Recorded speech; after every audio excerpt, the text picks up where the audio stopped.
Well, good morning and welcome to City Hall. We're going to get started with the invocation and the Pledge of Allegiance. Brandon Groom is the pastor at Forest Hill Christian Church. He's going to lead us in the invocation.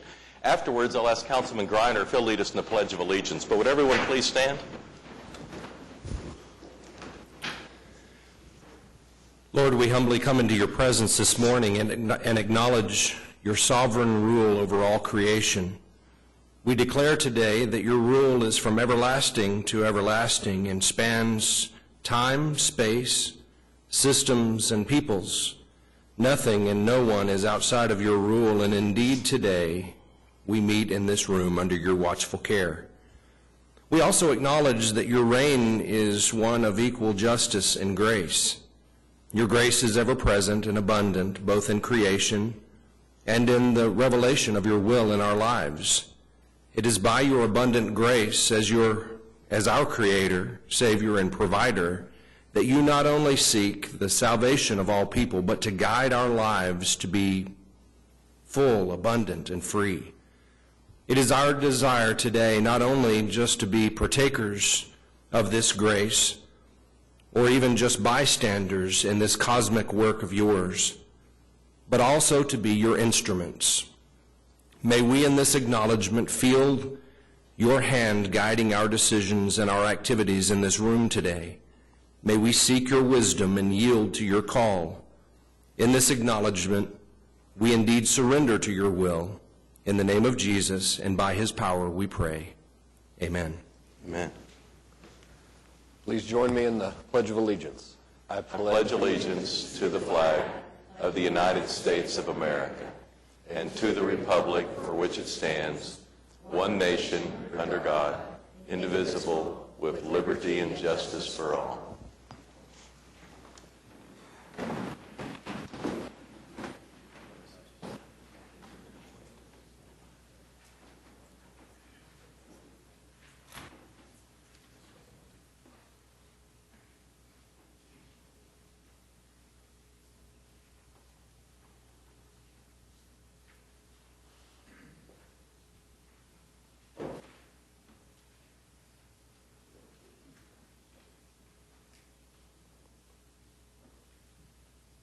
A few special occasions we want to recognize this morning. First, I'll ask Gerald Sofer and his wife Vicki to come forward.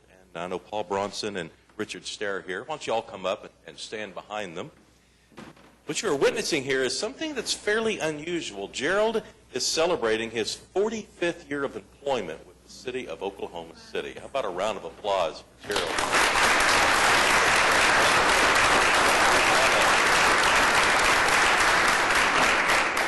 I have a pen to recognize the occasion for Gerald, and we have a resolution. I'll ask the clerk to read it.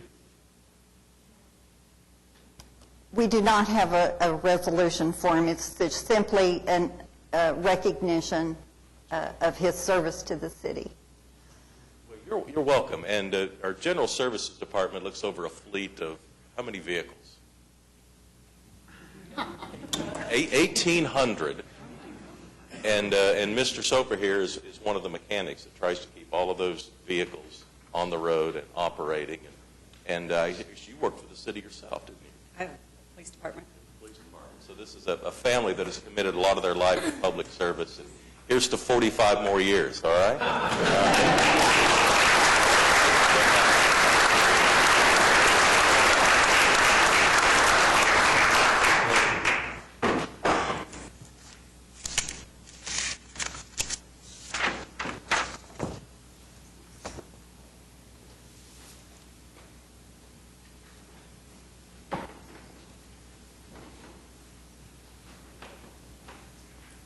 Right. I know we have some ladies here to celebrate Go Red for Women. I'm not sure if I can find them. Oh, here they are up front.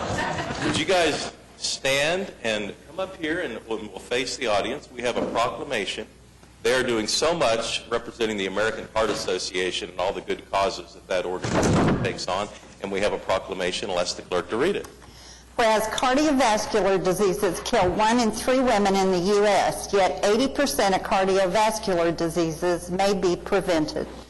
Cardiovascular diseases and stroke kill one woman every 80 seconds in the U.S., and an estimated 44 million women in the U.S. are affected by cardiovascular diseases. Whereas 90% of women have one or more risk factors for developing heart disease, yet women are less likely to call 911 for themselves when experiencing symptoms of a heart attack than they are if someone else were having a heart attack. Whereas only 36% of African American women and 34% of Hispanic women know that heart disease is their greatest health risk, compared with 65% of Caucasian women. Whereas the American Heart Association's Go Red for Women movement motivates women to learn their family history and to meet with a health care provider to determine their risk for cardiovascular diseases and stroke. Whereas women involved with the Go Red for Women movement live healthier lives, and Go Red for Women encourages women to take control of their heart health by knowing and managing these 5 numbers: your total cholesterol, your HDL good cholesterol, blood pressure, blood sugar, and your BMI, your body mass index. Now therefore, Mick Cornett, the mayor of the city of Oklahoma City, does hereby proclaim Friday, February 3rd as National Wear Red Day in Oklahoma City, and he urges all citizens to show their support for women and the fight against heart disease by commemorating this day by wearing the color red, because increasing awareness, speaking out about the heart disease, and empowering women to reduce their risk for cardiovascular diseases saves thousands of lives each year. Let's show our appreciation for those that are helping.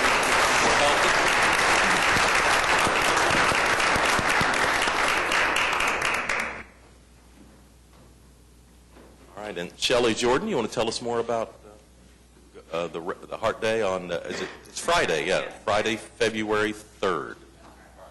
So everyone can get involved Friday by wearing a little piece of red. It could be accessories, nail polish, or your favorite red blazer. But on Friday at noon, we're going to be at the Myriad Garden, so it's a way for you to actually come out and participate in an event. We'll be doing a really cool heart formation, but there are also going to be food trucks and live music, and you can get your blood pressure checked, so you can check that off the list, learn some hands-only CPR, and share what you've learned about heart disease. So come on down, 11:30 to 1 on Friday to Myriad Gardens.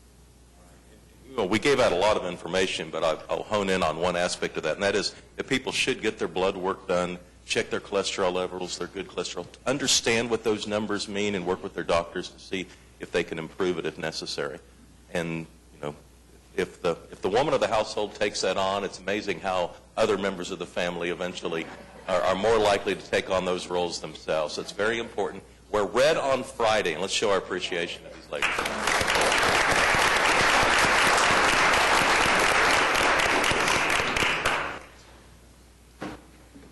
All right, we have another commemoration. We'll ask Mark Helm and Kermit Frank to come up with DeLisi Brothers.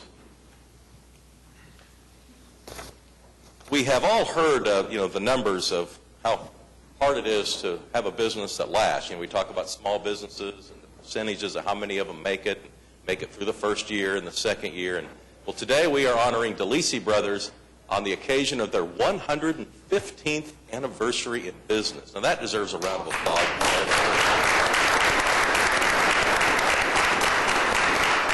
We have a proclamation to draw attention to this important day. Whereas DeLisi Brothers Company was established in 1902 and is older than the state of Oklahoma. Whereas DeLisi Brothers has over 1,100 employees and operates over 70 plants in 2 states. Whereas DeLisi Brothers was founded to provide aggregate and construction materials with a dedication to service and quality at a fair price, and has delivered on this promise for 115 years. DeLisi Brothers has been recognized repeatedly for its leadership in the areas of quality, safety, and environmental dedication.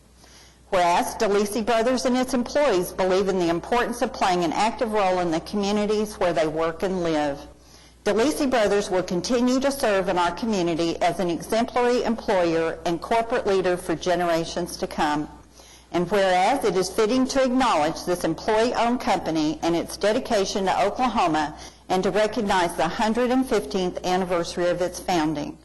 Now therefore, Mick Cornett, the mayor of the city of Oklahoma City, does hereby proclaim February 10th, 2017 as DeLisi Day in Oklahoma City.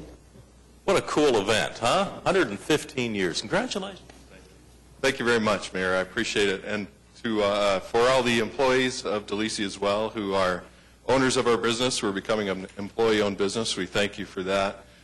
February 10th is our official day, and if you look around on February 10th, you see any of our employees, hopefully they're all going to be in green DeLisi t-shirts celebrating our anniversary. We look forward to that, and we look forward to another 115 years of being in Oklahoma City and part of the community. So thank you. That's a real commitment. Thank you both. Let's show our appreciation to the employees of DeLisi.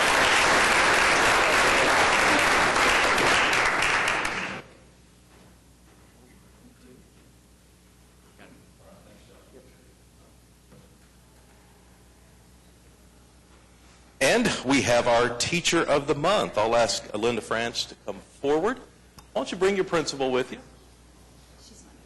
Oh, she's not here. Superintendent, my apologies, of the Putnam City Schools. Let's go ahead and read the resolution. Whereas Linda France has been named Teacher of the Month for January 2017 by the Putnam City Schools Foundation and Rotary Club of Oklahoma City. Whereas Linda worked as a substitute teacher in the Putnam City Schools from 2006 to 2008. And whereas Linda became a certified Oklahoma educator in 2008, teaching 4th grade until 2013, and since then teaching 3rd grade. Whereas Linda received a Bachelor of Science in Industrial Engineering from the University of Oklahoma in 1986, a Master of Arts in International Business Studies from the University of Texas at Dallas in 1991, and in 2014 she completed the graduate course, Social and Emotional Needs of the Gifted Student at the University of Central Oklahoma.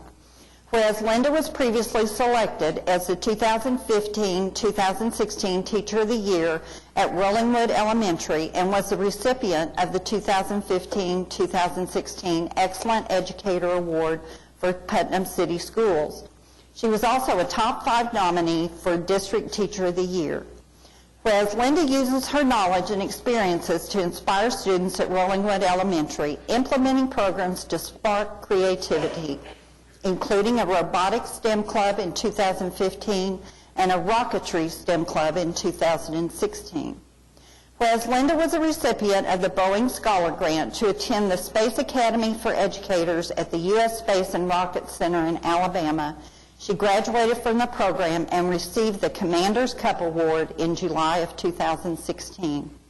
Whereas Linda will next attend the 2017 Space Exploration Educators Conference at Space Center Houston in February, and her students look forward to their next adventure. Now therefore be it resolved by the Mayor and Council of the City of Oklahoma City that they do hereby recognize and commend Linda France on her selection as January 2017 Teacher of the Month by the Putnam City Schools Foundation and the Rotary Club of Oklahoma City. Let's show our appreciation to Linda and the other teachers at Rollingwood. I guess I've got to ask you what seems to be an obvious question. You have this career going as an engineer, you're working in rocket science, and you decide you'd rather teach 4th grade. How did all that happen? It was a long path. I was blessed to be able to stay home with my children and got involved in Cub Scouts and directing church camp and all those things that moms who are spending time at home like to do. And I found that I was being called into education. And I started with the Putnam City Schools Foundation Board, and through that experience I found that I just really wanted to have an even closer impact on students. And so I started subbing and followed the alternative certification program through the state of Oklahoma and became an educator in Putnam City Schools. Well, let me hear more about that, because there might be other professionals out there that might be interested in moving into a teaching career, but they don't know what hurdles or drawbacks there might be to the process. So what do you have to do to become a certified teacher if you've had a professional career in another aspect? Well, it's not easy. You have to be dedicated to that calling. I had to go through some very rigorous testing processes that also are not inexpensive. But I was willing to do that because I just really wanted to become an educator. I also had to sit through an interview process through the State Board of Education. Fortunately, I had a graduate degree, and so I was not required to go back and do any additional coursework. So after four-hour exams, I passed through all that and became a teacher. And the teacher shortage is very real. We read about it in the paper. It sure is, and we're very thankful to have people like Linda who are willing to they catch that spirit of wanting to be a part of public education. How about a round of applause for these people committed to educating our children?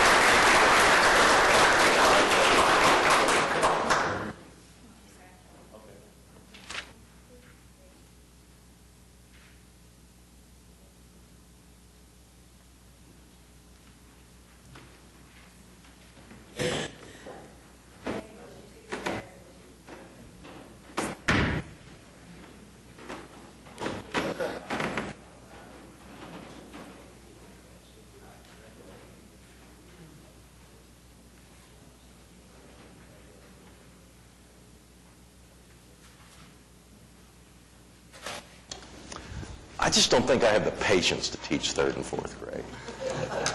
You know, I think about 3 hours into it, I got to get out of here. You really got to hand it to her for going through all those efforts to help our STEM education.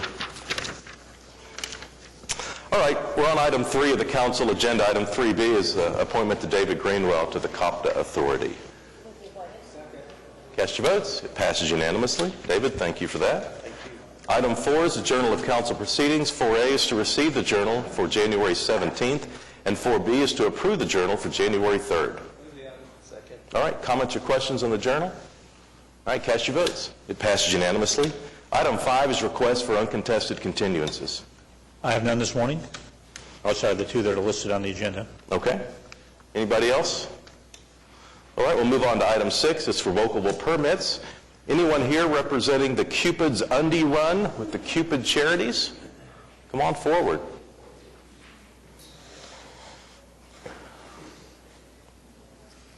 Tell us about this event coming up, I guess, a week from Saturday. Yeah, so my name is Ryan Dunking. I'm the race director for the Cupid's Undie Run, and we've been in the city for 3 years now. This is our 3rd year in Bricktown.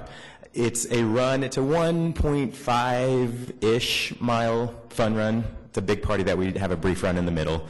We're currently in 47 cities nationwide and in Australia. And last year we raised $3.5 million for the Children's Tumor Foundation, and specifically neurofibromatosis research. So that's tumors that grow on your nervous system.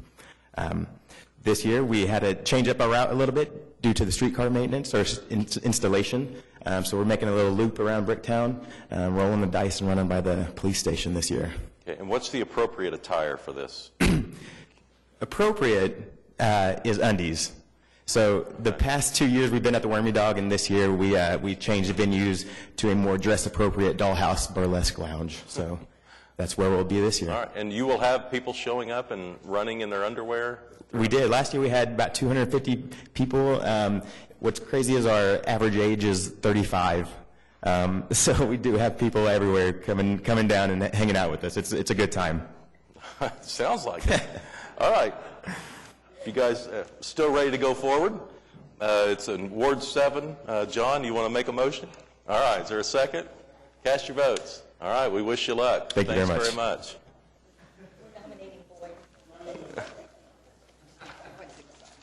All right, item 6B, revocable right-of-way permit with the University of Oklahoma's Pharmacy Alumni Association to hold the Adrenaline Run. Lee, are you here? Lee Munoz? Oh, here she is. I'm not sure how I follow the undie run. Yeah, so you're going to have clothes One for your runs run? and underwear yet. Okay. Well, I guess we wouldn't kick them out or anything. But Lee Munoz with the OU College of Pharmacy. We're doing the 5th annual Adrenaline Run. We do a 5K and 10K on the OU Health Science Center campus. We have campus police support, pint glasses and tech shirts, and raising money for the college. So. Wonderful. Thank you for this effort. John, you want to make a motion on this? All right. Cast your votes. It passes unanimously. Thank you. Thank you. All right, we'll recess the council meeting, convene as the Oklahoma City Municipal Facilities Authority. Mayor, I've been advised that we need to strike a word in item A in the amendment to the clinic services agreement. In the agreement itself on the 1, 2, 3. Seventh paragraph where it says participant, it should read participant shall mean elected official, eligible retired elected officials, employees, retirees, and the employees and retirees dependent, age 2 and older up to age 26, who are participants. The word current should be stricken. Okay. All right. Do we need to vote on that separately, or is that addendum good enough? Yes, I think that can be included in the main motion. All right. We'll Can I make just a comment about, and maybe Diana can chime in? The staff report talks about a potential cost increase or risk if we see more than 2.2 patients an hour by adding Medicare-eligible retirees and their dependents. But I think there's two important cost savings for the city that need to be pointed out. One is that we spend $7.5 million a year on prescription drugs in our city's insurance plan for Medicare-eligible retirees. And 75% of the top 25 drugs are stocked at this clinic. If Medicare-eligible retirees, can you explain that? If they obtain their prescriptions here at the clinic, then we would realize significant cost savings. Well, that's correct. If the retirees utilize the clinic and obtain their prescription drugs, the generic prescription drugs at the clinic, and they're not processing those through the pharmacy benefit plan, then we could realize some savings. Great. The second is I would just point out, Boyd, I don't know if the thing is down. We were going to show a slide. I don't know. Could we drop that? This has been a particularly brutal year for the flu across the country, but especially in Oklahoma. We are far in excess. We're 50% ahead of the baseline for outpatient visits. And this is a year where the flu vaccine is relatively effective. Sometimes it's not, but this year it really is. And that would indicate people are not getting their flu vaccine. Oklahoma has reached the CDC's highest activity level. And so if everybody can get their flu vaccines, we can prevent the consequences of that. If you do get the flu, if you get things like flu mist, which is an antiviral drug, you can decrease the symptoms for 1 to 2 days. And if we could just decrease 1 or 2 people getting pneumonia and being hospitalized for pneumonia, the city would recognize tremendous cost savings. So those are things that carry to see if you can't get into your primary care doctor, if you can get in there and just this alone. But it's not too late to get your flu vaccine, and I would encourage those employees who haven't to go ahead and do so. Thanks.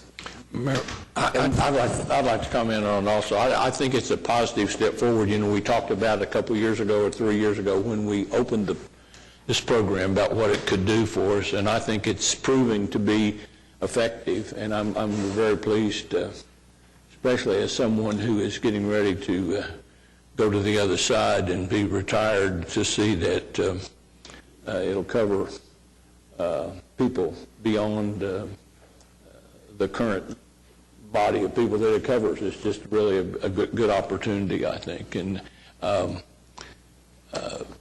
not enough of us that are on the active plan are on it now. Not nearly enough of us are taking advantage of it. As Ed pointed out, the drug thing alone is good enough reason to go if it were for nothing else besides that. And that's one of the things that the city will save a whole lot of money if more of us would participate in it that are on the plan. So I'm very much in favor of this.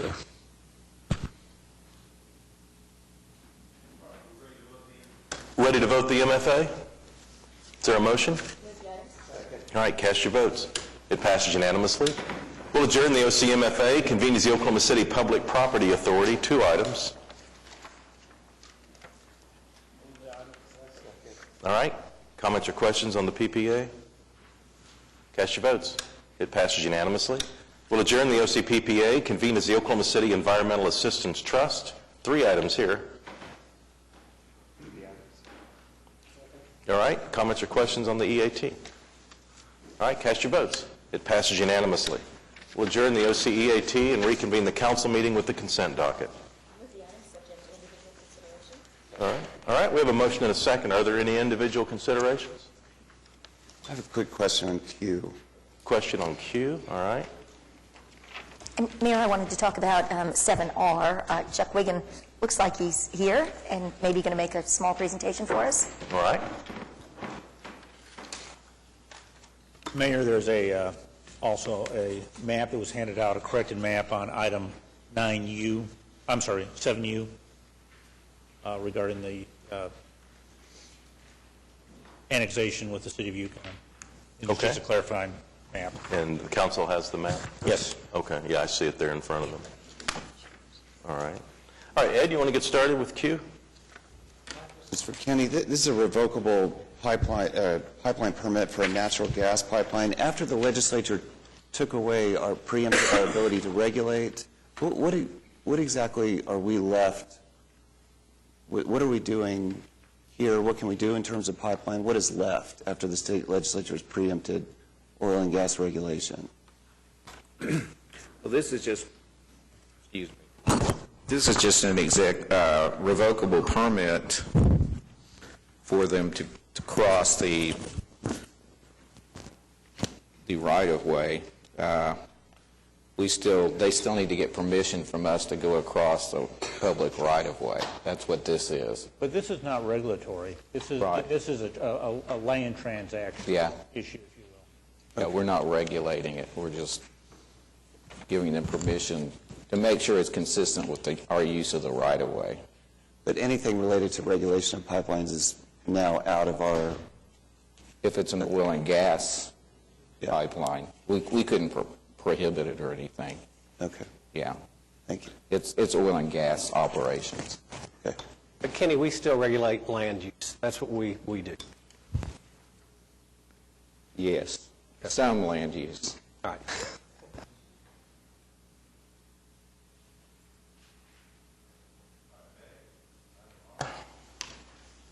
Oh. You're up for item R, it's all right.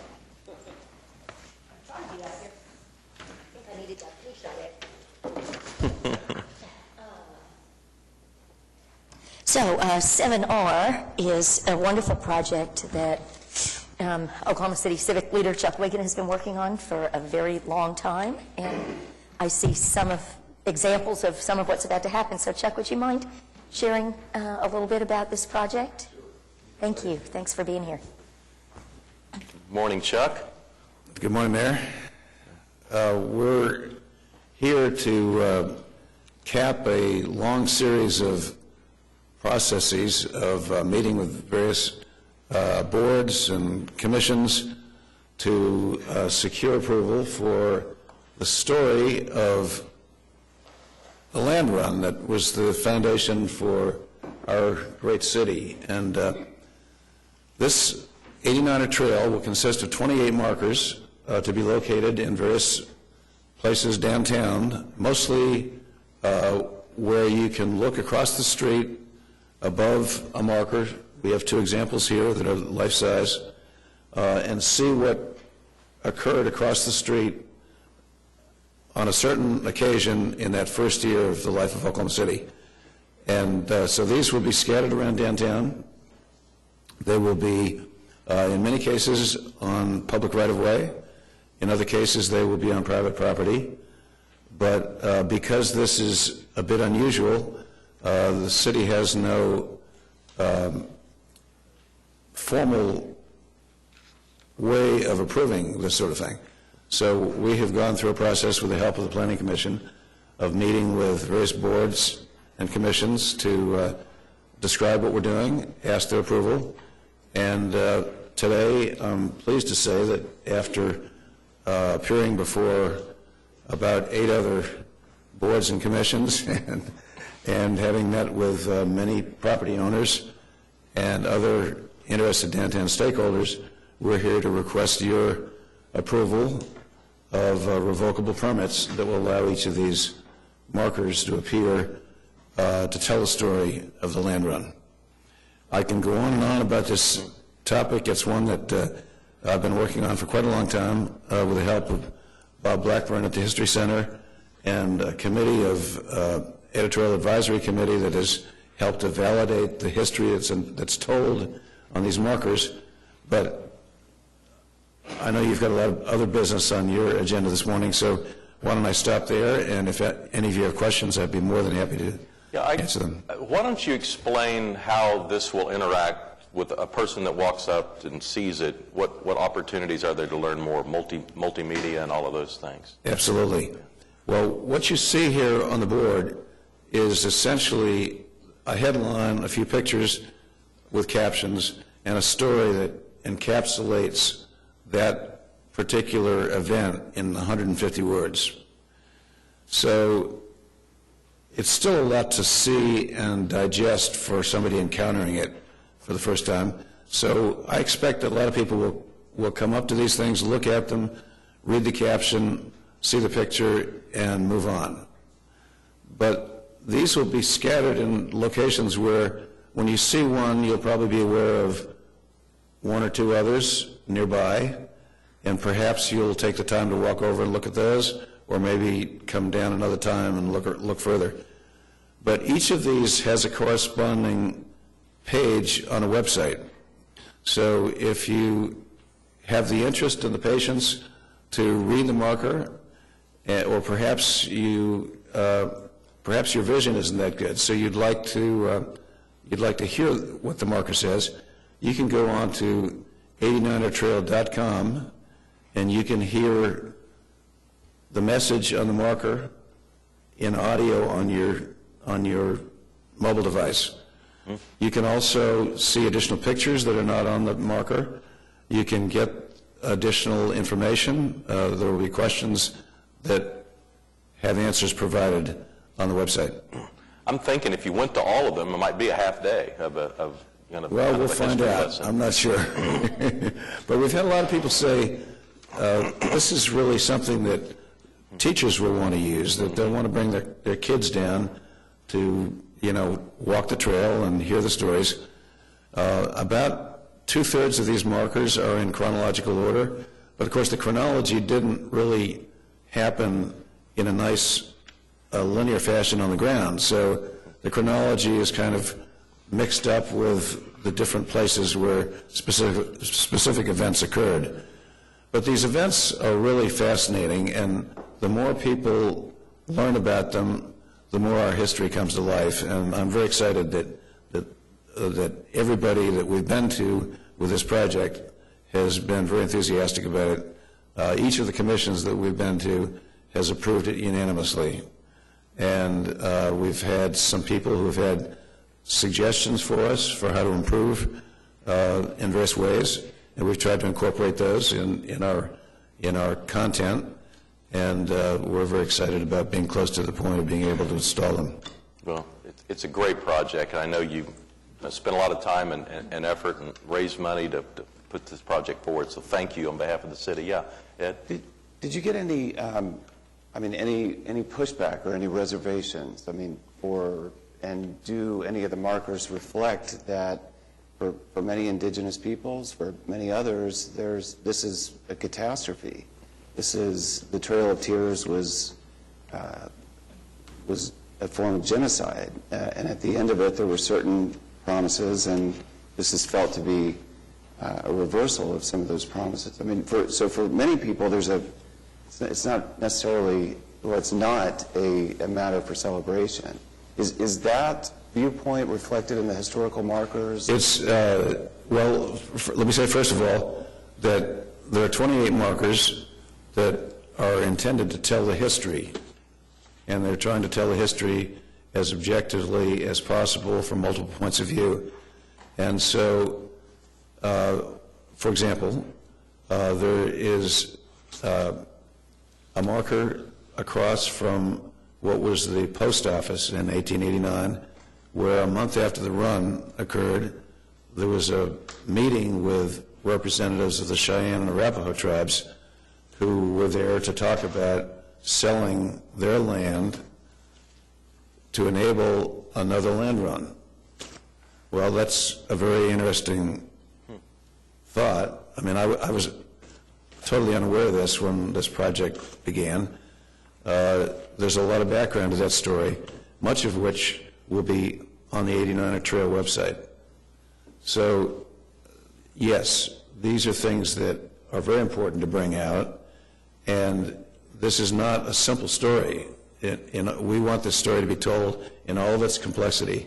That will tell the story of Native Americans, tell the story of minorities that participated in the run, tell the story of women who were not necessarily highly visible because they weren't, in most cases, they weren't the ones that staked the claim, but they were there, and they helped to form so many of the civic organizations that were formed in that first year of the life of the city, and of course have continued on for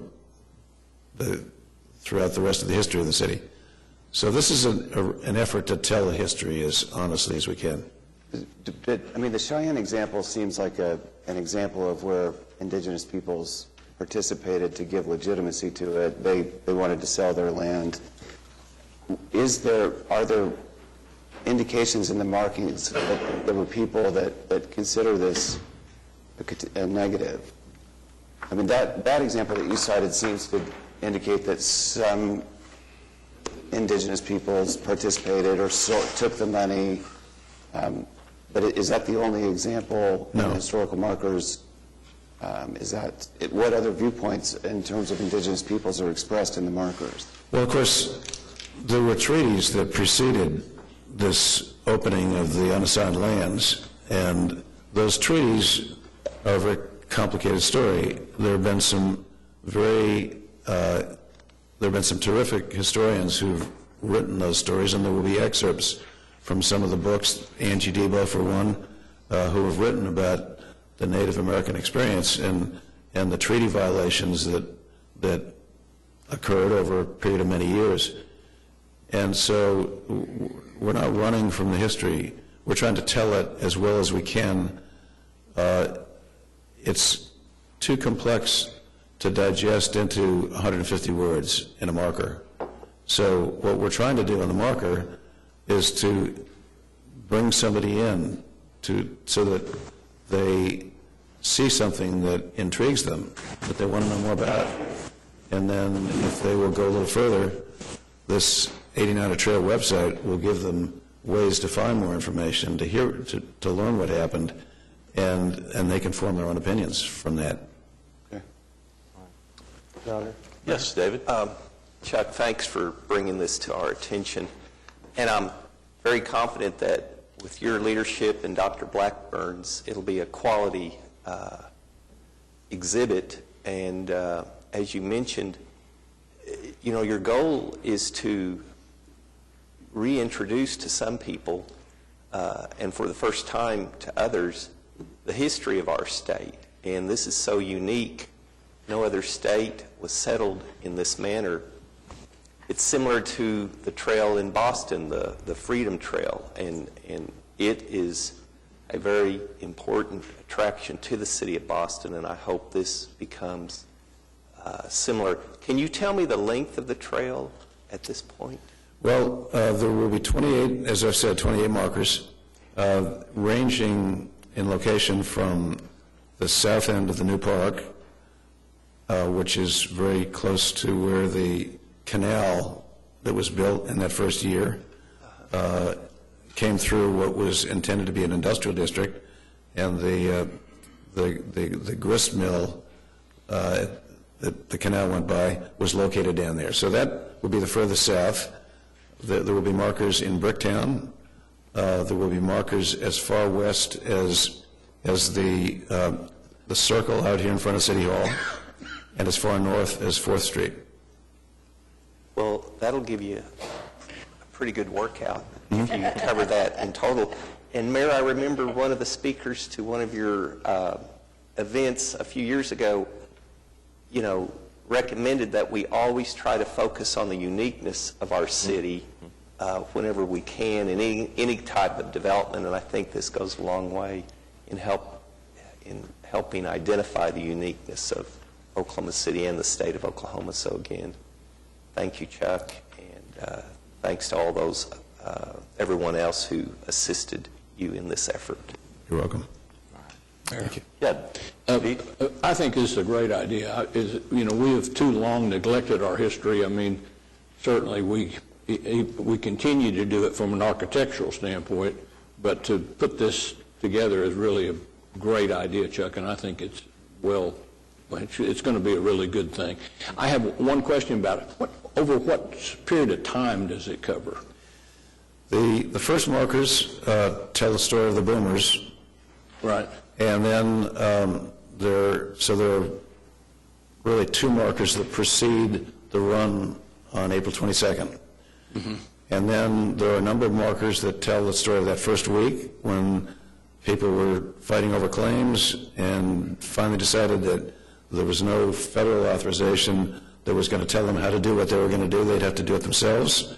So there were mass meetings, surveys were reconciled, an interim mayor was elected, and an election was held on May 1st. That's what this marker here is. That little wooden shed stood where the Cotter Tower stands today. And you'll see this from the sidewalk in front of Continental Resources. That was the election booth on May 1st. So then that summer and fall, there was lots of political controversy, discussion about, whether the city was being run properly or not, and how the factions should function. The mayor resigned in November. There was another election. There was finally an order, a status quo order, that basically had the federal government telling the city that they needed to lay off of trying to challenge claims. And so things became peaceful again up until, that was the beginning of peace, and then the Organic Act was enacted by Congress, which created territorial governance in May of 1890. So that's the period. It's that first year, and with a little bit before and a little bit after. When you mentioned the mill being further south, now that wasn't done that quickly, was it? It was done in 1889. The Jones, you were talking about? Yes. The Jones? Yep. And they began digging the canal in December of 1889 and dug for about a year before the canal opened. That's good. Very good. All right. Any other comments or questions for Chuck? Yeah. Just one final one. Chuck, after this is established, maybe you could come back to us and see if you thought that this could be expanded beyond the 89er Trail to talk in terms of the development of Oklahoma City. And what I'm thinking of in terms of different sections of the city, and certainly an interesting story to share is the efforts to identify much later than 1889 where the capital of Oklahoma will eventually be, and the struggle between Guthrie, Oklahoma City, and at one point in time, Capitol Hill came into the discussion as the possible location for the capital of the state of Oklahoma. To share that kind of story is very interesting, and I think those other areas, you could have one in Deep Deuce in northeast part of town, John. You could have a similar type of exhibit over in Stockyards, and I know there are other places throughout the city that have just as interesting of a history, but I certainly am familiar with the Capitol Hill, Oklahoma City, and Guthrie struggle to be identified as the capital location. So anyway, if you could come back to us after this is established and maybe explore expansion. Thank you. All right. Thank you, Chuck. You bet. All right. My pleasure. Thank you. Mayor, I have a comment on another item that I want to. Yeah, go ahead. AF. All right.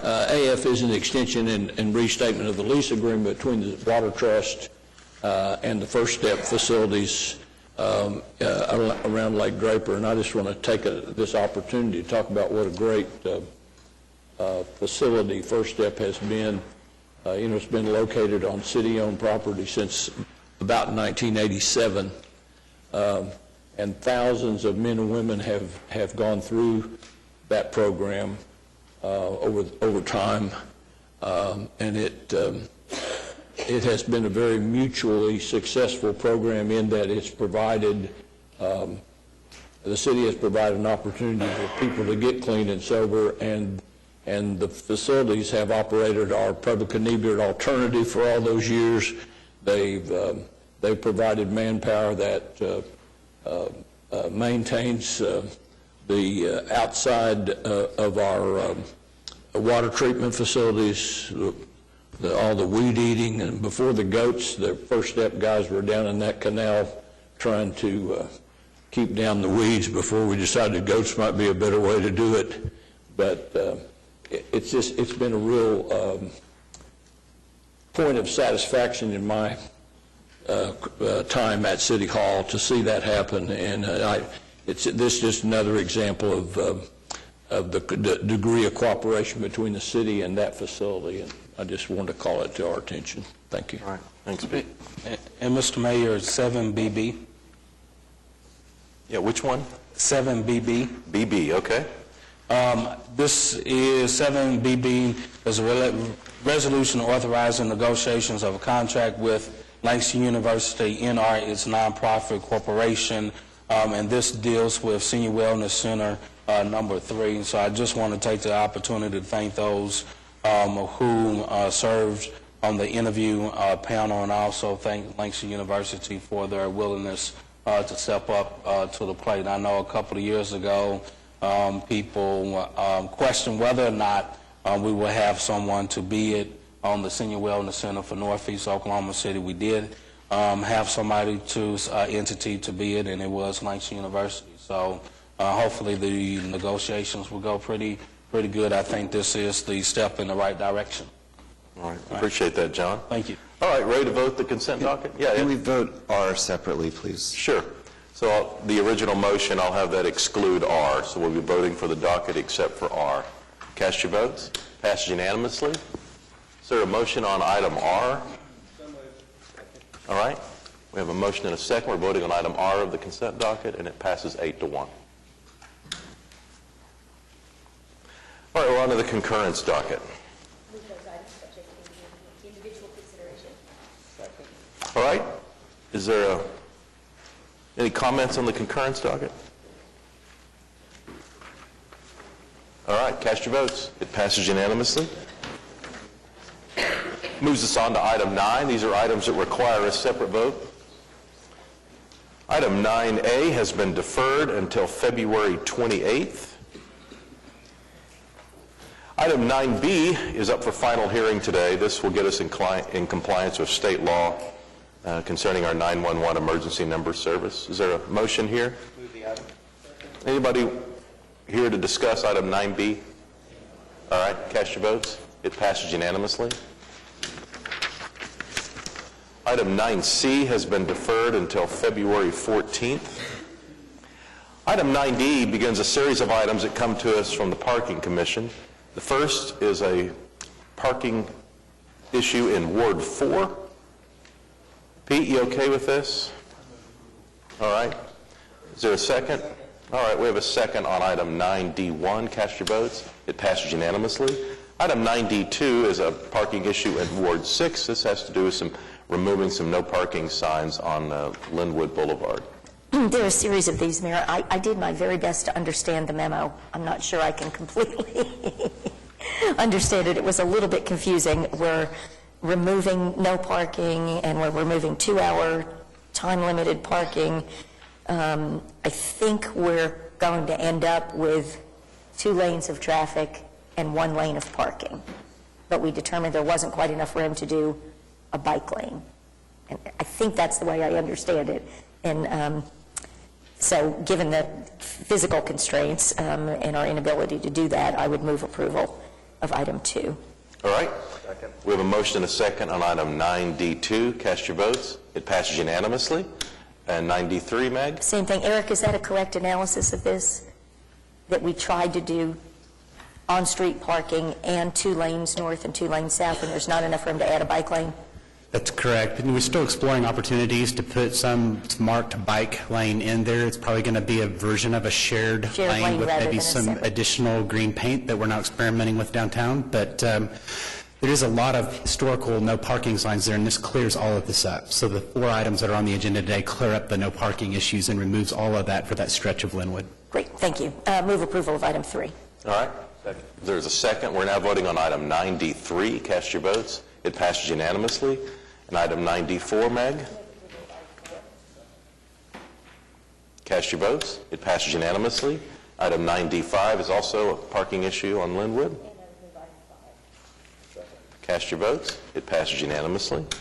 Item 9D6 is a Ward 4 parking issue on Southwest 27th Street. Mayor, I should have commented on this earlier, but this one and A are in conjunction with the Capitol Library expansion, which is going very well. It's really going to be a great addition to that area, and I move approval of this also.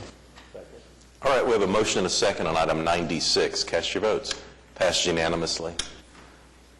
Item 9D7 is a public hearing regarding the Western Gateway Project Plan. Items 9E1 and 2 revert to this TIF district that we're creating along Southwestern on the south side of the river. This is a public hearing. Is there anyone here that hope to speak on this item today? All right. We did have a full presentation on this 2 weeks ago, and staff is here to answer any questions that the council still may have. I do have a question of Wiley, if I can. So I'm confused on the affordable housing component and how that works with the land bank. What do we call it? What is the name of where the developer retains ownership of the land? Blair has proposed to create a community land trust as a part of, as one of the tools that can be used to provide affordable housing in the area. And there really are no legal problems with him creating a private community land trust. Okay.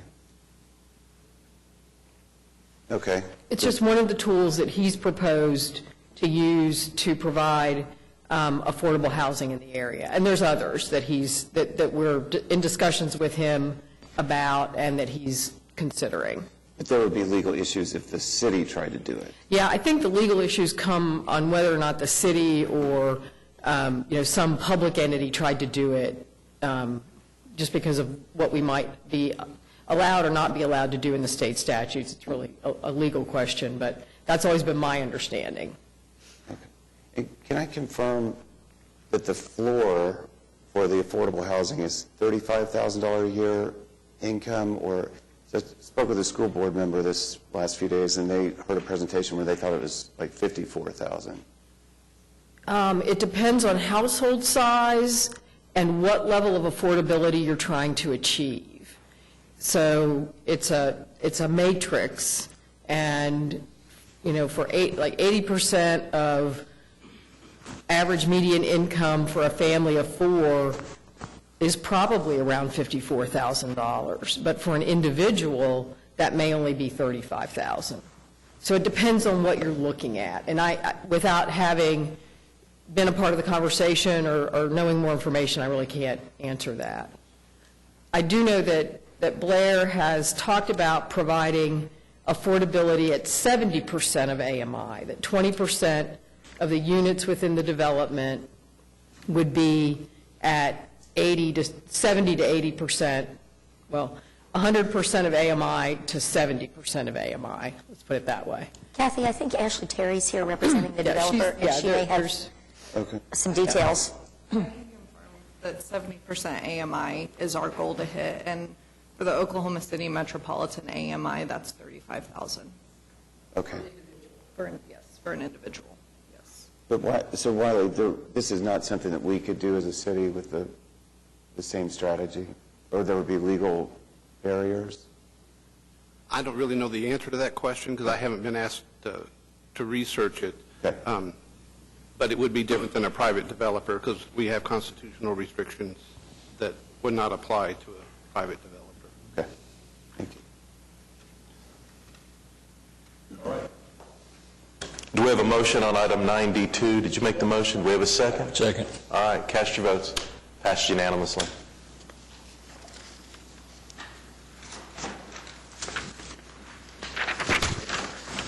All right, we're on to item 9F, and this is a public hearing regarding dilapidated structures. Is there anyone here hoping to speak under any of the items listed under dilapidated structures on 9F? All right, is there a motion? Okay. Cast your votes. It passed unanimously. Item 9G is a public hearing regarding unsecured structures. Is there anyone here hoping to speak under any item listed under 9G? All right, we have a motion and a second. Cast your votes. It passes unanimously. Item 9H is a public hearing regarding abandoned buildings. Is there anyone here hoping to speak under either of those items? All right, cast your votes. It passes unanimously. Item 9I is a public hearing regarding the removal of properties from the abandoned buildings list. 2 items are listed there. Is there anyone here hoping to speak on those items? All right. We have a motion and a second. Cast your votes. It passes unanimously. Item 9J is a resolution today that would allow us to adopt the council priorities that were from a workshop earlier this month, and Doug's going to take us through the list. Doug? Right. Mayor and council, every other year, council meets to review their priorities. We held our workshop in October with faculty from UCO School of Business to help facilitate the process. We've worked with the council and mayor over the last several months to get a draft here that make sure we captured everyone's opinions and thoughts there. And so what we have today, we believe, captures that, and I'll go through each of the priorities as we begin there. So we've got a preamble. This is kind of our mission statement of sorts, that overall we'll be responsive, deliver what we promise, and focus on improving the quality of life for our residents. Now we'll take a look at each of the priorities. These are not in any particular order. They're just listed in kind of, basically, I'd say random order. They're not in a priority order. But the first priority is to promote safe, secure, and thriving neighborhoods. This is a combination of 2 of our previous priorities: provide a safe and secure community and promote thriving neighborhoods. This priority is about safety, police, and fire protection for our residents, and also the concept of thriving neighborhoods. The final statement is final sentence is a statement of support for strong schools as key ingredients for thriving neighborhoods. We maintain the same indicators as before for safety measurements, crime rate, feeling of safety, and response times. The overall satisfaction with neighborhoods is a question on the resident survey, and we ask about specific attributes as well, such as appearance, amenities, and sense of community. For the property maintenance and code violation measure, we included abandoned building data, and the quarterly presentation on priorities will include these measures as well as discussion about specific programs that address these areas. On transportation, the priority is to develop a transportation system that works for all residents. It did not change much from the previous version. There was a statement added at the end of the priority to prepare for new developments such as autonomous vehicles. The indicators for the transportation priority are unchanged from our previous version. They include measures for satisfaction with streets, trail and sidewalk construction, commute time, and several measures related to Embark. The priority to maintain strong financial management also remained mostly unchanged. With the addition of a new economic development priority, a few of the concepts were moved from strong financial management to that new priority. And so as we look at the measures remaining for strong financial management, those include bond rating, unbudgeted reserve, and % of general fund revenue from sales tax. The next priority is to enhance recreation opportunities and community wellness, which is about promoting healthy living and offering a wide variety of recreational opportunities. This priority was unchanged during the most recent update. And so our measures, again, remain the same. They include several measures from our annual residence survey, proximity to public recreation areas, and the City-County Health Department wellness score. Our next priority here is a new one, economic development, is to encourage a robust local economy, focusing on job creation and making our city an attractive option for residents and businesses. And there's also a nod to the importance of technology and innovation in the coming years at the end of that priority. The indicators for encouraging a robust local economy include the number of people working, what they make on average, and the level of economic activity flowing through Will Rogers World Airport. Under city services, this is a new priority, and we've entitled that Uphold High Standards for All City Services. We want to maintain high quality for all the services provided, preserve our reputation, and provide great customer service to our citizens and residents. In terms of measures for this, we've chosen program measures from departments throughout the city, along with overall satisfaction of our residents from our annual resident survey. The final priority is new, and it is to continue to pursue social and criminal justice initiatives. Without fairness and equality before the law and a reasonable safety net for the most vulnerable in our society, we'll not be able to become the city we aspire to be. And so the criminal justice measures look at feeling of safety, training for police officers, the number of people jailed on municipal charges, and the total number of prisoners' days used by the city. For social justice measures, we've included the point-in-time count of homeless persons and a measure of affordable housing. And so here's our list of 7 priorities. We're working with PIM there to develop the new icons for these new measures. And once adopted, we'll replace the banner that's outside with the current priorities with these new priorities. And we'll continue to report on these periodically to you as we've done. Our first update is actually going to be in just a couple of weeks on the priority to promote safe, secure, and thriving neighborhoods.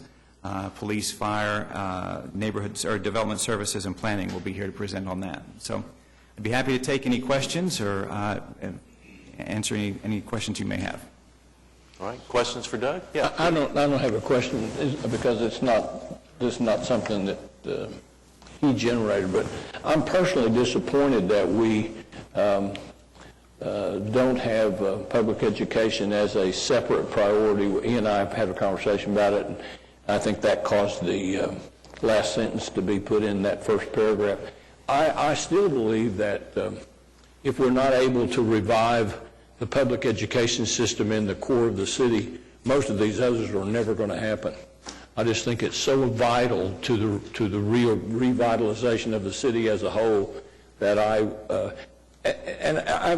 wasn't at the meeting, so I understand that I didn't have an opportunity. It was my fault, and I understand one of the problems with putting public education in is the degree of difficulty that there is in providing formal ways to measure it. Having been really involved in it as much as somebody from the outside can be involved in that process, I understand how difficult it is to measure it. They can't figure out a way to measure it internally. So for us to try to find a real quality measurement is very difficult, I think. But I just hate to see it demoted into a sentence in the quality neighborhoods part, when I think without it, many of the other priorities that we've set are not going to be attainable. You can take. I'm not asking anything be amended. I wasn't there when the baby was born without me, so I just want to call it to our attention that I still believe that without, I'm being redundant as I always am, but I still believe that without a revitalization of the public school system, and that's not just I-89, that's the Putnam City system that is rapidly becoming part of the Middale system. Eventually it will become part of the Edmond system. All these the cities that school districts that serve the inner cities are going to have to find a way to be sustainable, or we're not going to go where we want to go. And I just want to be sure that I said that for the umpteenth time. Your Honor. Yeah, David. Doug, thank you for you and the individuals that worked with you, because you had to take into account 9 individuals' preferences, and it was challenging to condense that down to just a couple of pages. I would like to make one suggestion. On page 3 of the handout that we have, under uphold high standards for all city services, the sentence that says maintaining high standards for city services is essential to maintaining the positive reputation Oklahoma City has and helps make Oklahoma City an attractive place for businesses to locate. I would suggest we also, after businesses, say, and individuals to locate, just because we don't want to be thought of as merely pursuing businesses. We want individuals to relocate here to Oklahoma City. Just a suggestion. Thank you. Other comments or questions? All right, and we need a resolution to adopt the council priorities. I assume no one has a problem with David's last addition there? Okay. All right, cast your votes. It passed unanimously. Thank you. Thanks, Doug. All right, item 9K. Understand we do not need executive session on this item? Right. All right. All right, we have a motion and a second. Cast your votes. Passed unanimously. Item 9L. Understand we do not need executive session? That's correct. All right, is there a motion there? Cast your votes. It passes unanimously. Item 9M, we do need executive session. So Yes. motion to move that one on would be in order. Cast your votes. Passes unanimously.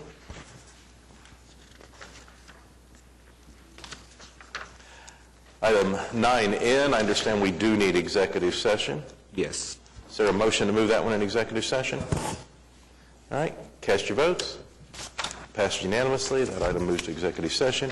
And item 9O, we need executive session. Yes. All right. Is there a motion there? Cast your votes. It passes unanimously. All right, item 9P is claims recommended for denial.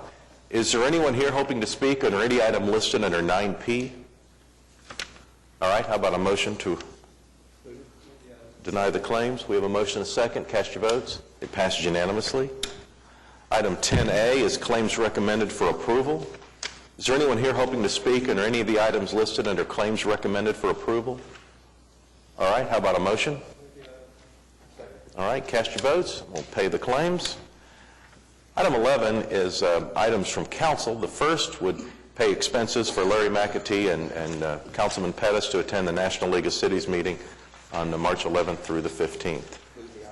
Motion and a second. All right, cast your votes. Passed unanimously. Thank you, too, for your committee work there. Item 11B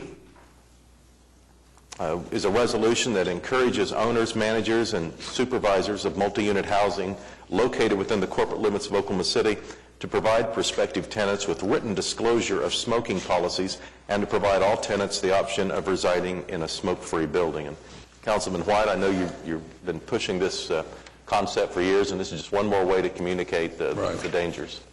It is, I don't think it's as far, it goes as far as the public health community would like to see it go, but given the exemptions that the state has put on the city, I think it's as far as we can safely go. It's more, this reminds me of when we were in the situation of trying to control smoking in the parks, and we didn't feel like we had the authority. We put up the sign that said, please don't smoke, and that kind of thing. I think that fits in that category. I do think the more things like this that we can do, and there may be more of them that come down the pike as in the next few years, the more things like this we can do to convince people not to smoke, the better off we're going to be as a community. And there's actions in the legislature this year to increase the cigarette tax for that very purpose.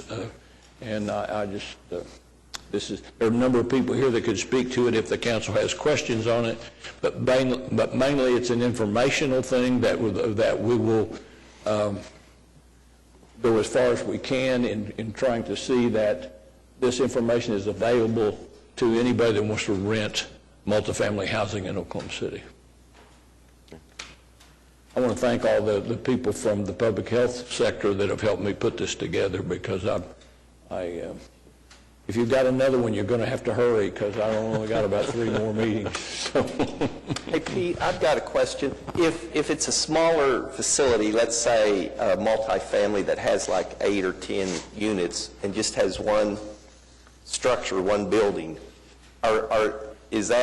would this require that no smoking is allowed in any of the units? No, we can't do that, but we can. We would notify any prospective tenant that smoking is allowed, and they could make the choice whether to go there or not. Oh, okay. So we're just notifying. Doug Matheny's here, and he is the anti-tobacco guru of the Western world, so he knows.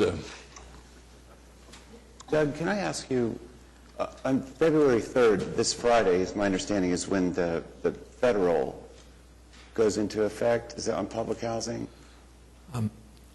Doug Matheny with the Oklahoma Tobacco Research Center. I'm not familiar with that, sure about that date. I do know that there was a notice from HUD that all public housing will be required to be smoke-free. And I believe that was 60 days, and I thought it was a little bit later in February. I didn't think it was February 3rd. And I apologize, I don't know that exact date. Oklahoma City Housing Authority beat them to that deadline. They went entirely smoke-free, in fact, tobacco-free on their entire properties effective last March. I think the date might be this Friday, and then they have 18 months to implement. But I want to thank you for all your work. I mean, these things work. I think Finland now is the first country that wants to be completely smoke-free by 2040, and these are exactly the kind of things that they're implementing because the empirical data shows that it works. They don't allow smoking in cars with children. They don't allow this public housing, and they're raising the taxation, which is the last thing the cigarette companies want because they know that it works. It decreases the number of smokers. Yes, one thing that we know is that most smokers want to quit smoking and are trying to quit smoking. 3 out of 5 Oklahoma adults who smoke have made at least one serious quit attempt in the last 12 months. So it's not really against the smokers as much as we actually hear when focus groups are done, the smokers are saying, do things that help me quit because that's what their mission is. And so really the only ones that end up losing are those that actually make the tobacco products. Even those who sell tobacco products don't lose because the money is used elsewhere, often in the same stores perhaps. So it's really a good thing that we're moving towards less and less consumption. And this is an area that has not been addressed in our city at all, this issue of multi-unit housing. I was the director of the Tobacco Use Prevention Service at the State Health Department for 16 years, and I used to get calls on a regular basis, once every couple of months. Somebody would have gone to the trouble of finding somebody to talk to about their problem. They would have maybe called the Lung Association. Lung Association might have referred them to us, and there wasn't much that we could do. They would say that they are concerned about their health. They might have a child with asthma. They might be recovering from cancer. They don't want to be exposed to secondhand smoke, a known carcinogen. Been advised by the doctor to avoid it, and their landlord wouldn't take them seriously. Would just kind of dismiss their concerns, and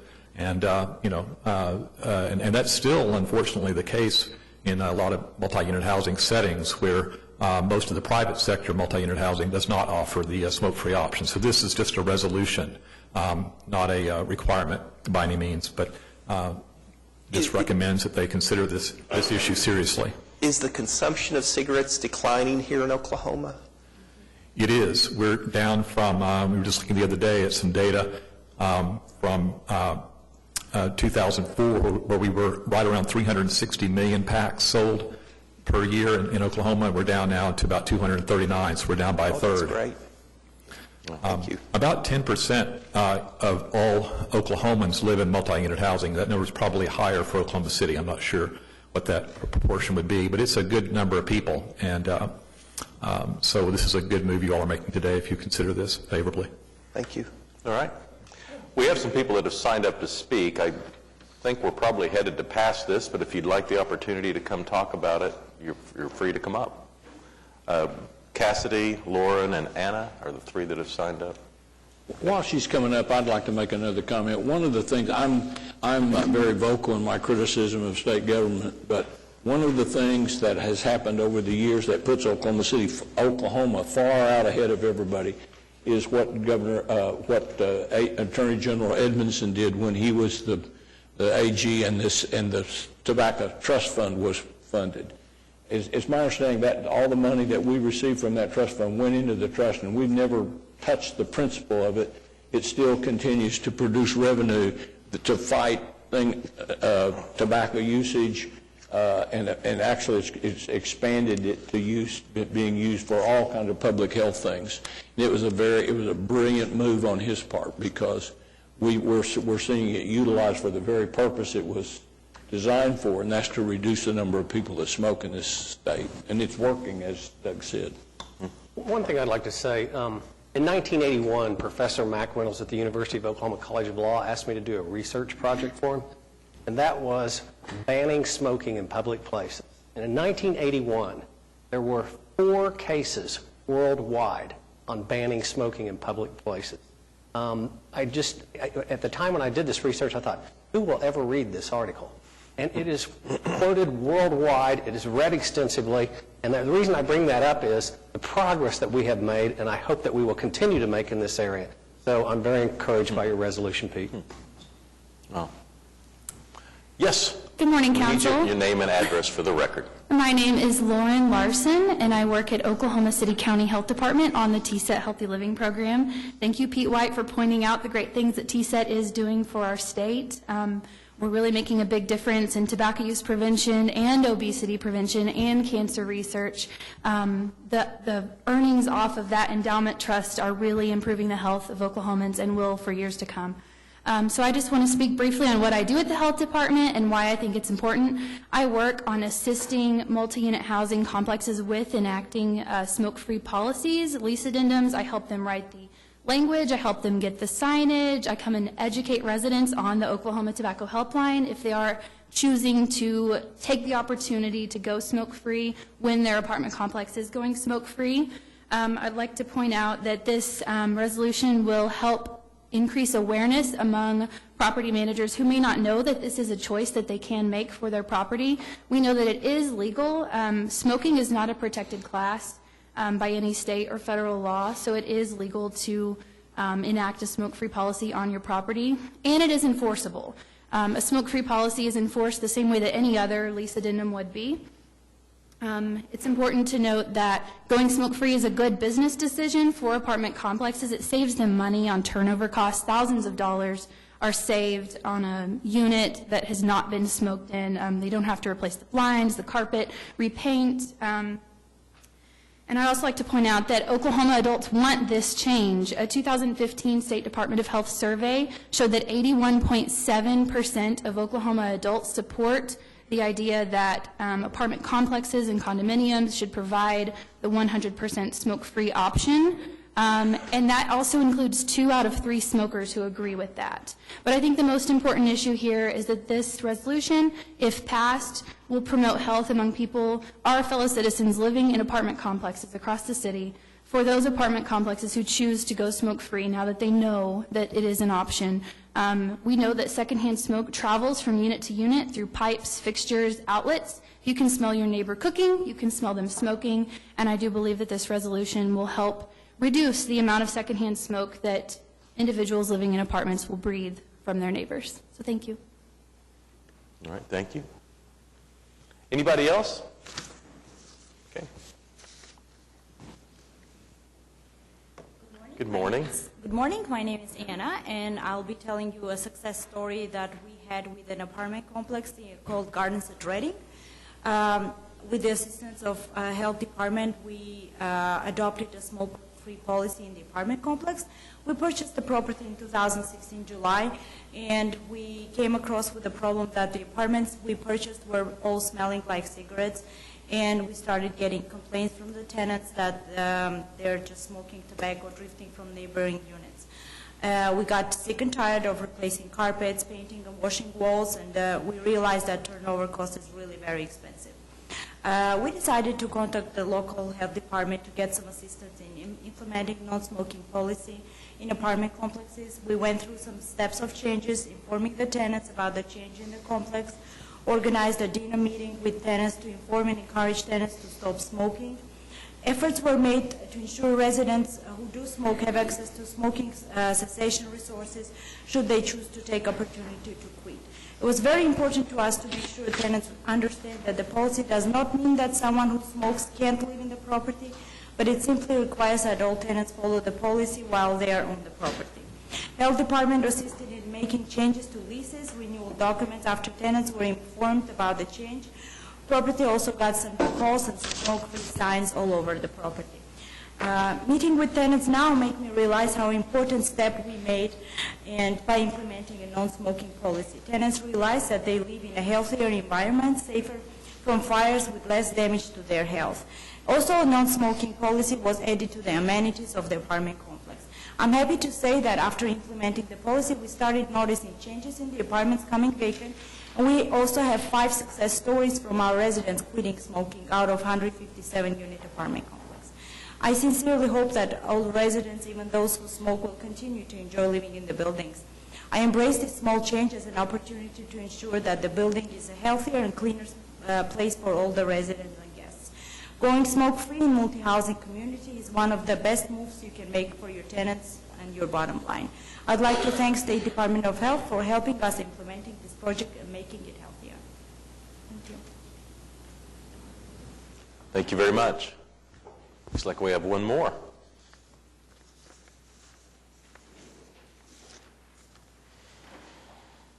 Good morning. My name is Cassie Fallick. I'm the program manager for the American Lung Association. As most of us know, secondhand smoke exposure poses serious health threats to children and adults, causing or making worse a wide range of health effects, including lung cancer, heart disease, stroke, and asthma. It is especially dangerous for infants and children, increasing the risk of sudden infant death syndrome, acute respiratory infections, ear problems, and more severe asthma. According to the U.S. Surgeon General, there is no safe level of secondhand smoke exposure. Eliminating indoor smoking is the only way to protect non-smokers from the harmful effects of tobacco smoke. For residents of multi-unit housing, secondhand smoke can be a major concern, given it can migrate from other units and common areas, as well as travel through doorways, cracks in walls, electrical lines, plumbing, and ventilation systems. In the last decade, the availability of smoke-free multi-unit housing has increased as a result of greater awareness of the dangers of secondhand smoke, increased consumer demand, and recommendations issued by federal authorities, including the U.S. Department of Housing and Urban Development and the Environmental Protection Agency. Smoke-free multi-unit housing policies are beneficial for both residents and property owners. Going smoke-free promotes residents' health by protecting managers, by protecting them from secondhand smoke, and while improving a property manager's bottom line through reduced turnover costs and decreased fire risks. The American Lung Association supports any effort to improve the health of all residents by protecting them from exposure to secondhand smoke. Thank you. All right, ready to vote on item 11B? All right, cast your votes. It passes unanimously. Other items from council. James, do you have anything for us? Ed? I have 3 things. One, I was so appreciative of city staff when we had our GEO bond meeting at McGinnis High School. I don't know how many we've had or how many are left, but it was just incredible. I'm just so proud of city staff. I think it's priceless to have that kind of interaction and have a face and a name that so many public citizens can interact with our government. I just think it pays huge dividends for us beyond the bond. I'm hoping maybe at the budget workshop next week we can talk a little bit about what would go into the economic development part of the GEO bond, which we haven't talked about yet. But again, I don't think I've ever been more proud of city staff, and so many people there that night from city staff, and I really appreciate it. And it's needed for things like, the second thing I want to talk about is just, I'm hoping maybe we can put out this fire that's building a little bit. There was a Channel 4 story last night or the night before about an elderly woman that was ticketed for parking on the grass. There's a petition going around of people who feel like they're being ticketed for parking on the grass without any warning. And they're hoping to petition the city to at least write warnings before we write $100 tickets for parking on the grass. Boyd, do you have that? Yeah, that shed one. So I talked about this a couple. This is an individual on Western in Meadowbrook Acres. They've had the shed. It's not, you can't do that on an R1. We're a year and a half into it. We've warned them. The guy promised me directly he would move it. He didn't. Promised city staff he'd move it. He didn't. We wrote warning after warning after warning. Then when we wrote the first ticket, they filed a SPUD application. They went to the Planning Commission a couple weeks ago and asked for a 6-month continuance. I mean, it's just, so when things like this are out there, then people are like, why are you writing $100 tickets with no warning when individuals like this are able to go a year and a half and do this? So I'm hoping again it decreases our legitimacy. And so I'm hoping we can equilibrate how we're writing these. Do you have the other ones? I mean, that's similar to what was going on in Western at the dry cleaners, and this guy got a ticket. Do you have another one? this is one of the people involved in the petition. They got for parking on the for parking on the grass. This is their neighbor who, I guess it always looks like that, and they're wondering, why are you writing me a ticket when this is what my neighbor looks like? And I guess this is what started it off. The car was like 6 or 12 inches off the driveway, and he got a $100 ticket. So they're asking for that if you're just a little bit off the driveway, look at that and look at least writing a warning before we're writing $100 tickets. Yeah, if I respond, Bob, maybe stop. That is not our policy to write a ticket if somebody is a few inches off. That's not what we do. Good. And I'm not saying that something didn't happen or precipitate that did happen, but that's not how we enforce parking. Front yard parking, as we all know, is the start of the degradation of neighborhoods. Bob, you want to talk a little bit about what we do? Yeah, we direct our inspectors that there have to be 2 tires off the pavement on the grass. Our inspectors take pictures every time they write a ticket, and if somebody has a problem, we ask them to call us, and Charles or one of his supervisors will meet with them and talk to them about it. Now, if there's one where they're barely off, maybe our inspector made a mistake, but if they would have called us, we would have checked the pictures and went out there, and we would cancel the ticket if that was the case. But we do everything we can to work with them if they feel like we haven't, complied with what we think so. It's gaining momentum on social media, so that maybe you can speak with the organizers of the petition, and we can try and come to. But just if we can put this fire out before. We'd be happy to do that. Okay, I think that'd be healthy. Yeah, Larry. In that same regard, just to brief you, I have a neighborhood in Ward 3 that has a problem with what's called non-conforming driveways. And Bob and the planning department and the legal department are all working on whether there is an ordinance that can be drafted that would solve that without causing unintended consequences as a result. So that'll be coming out in the next several weeks. Okay. Hey, last thing I just want to say is I want to thank the ACLU for coming out here today. It's doing incredible work on a national and local level. I think Chief City is going to address under city manager reports some concerns of the Latino population that came out from an executive order. After that executive order, another one obviously that came out, the immigration, that has our Muslim community in Oklahoma City feeling tremendous fear. And I think that threat is real. In fact, I know it's real. There's a couple of threats that were passed on to Chief City yesterday. The contribution to the Muslim community, to Oklahoma City and Oklahoma, is tremendous.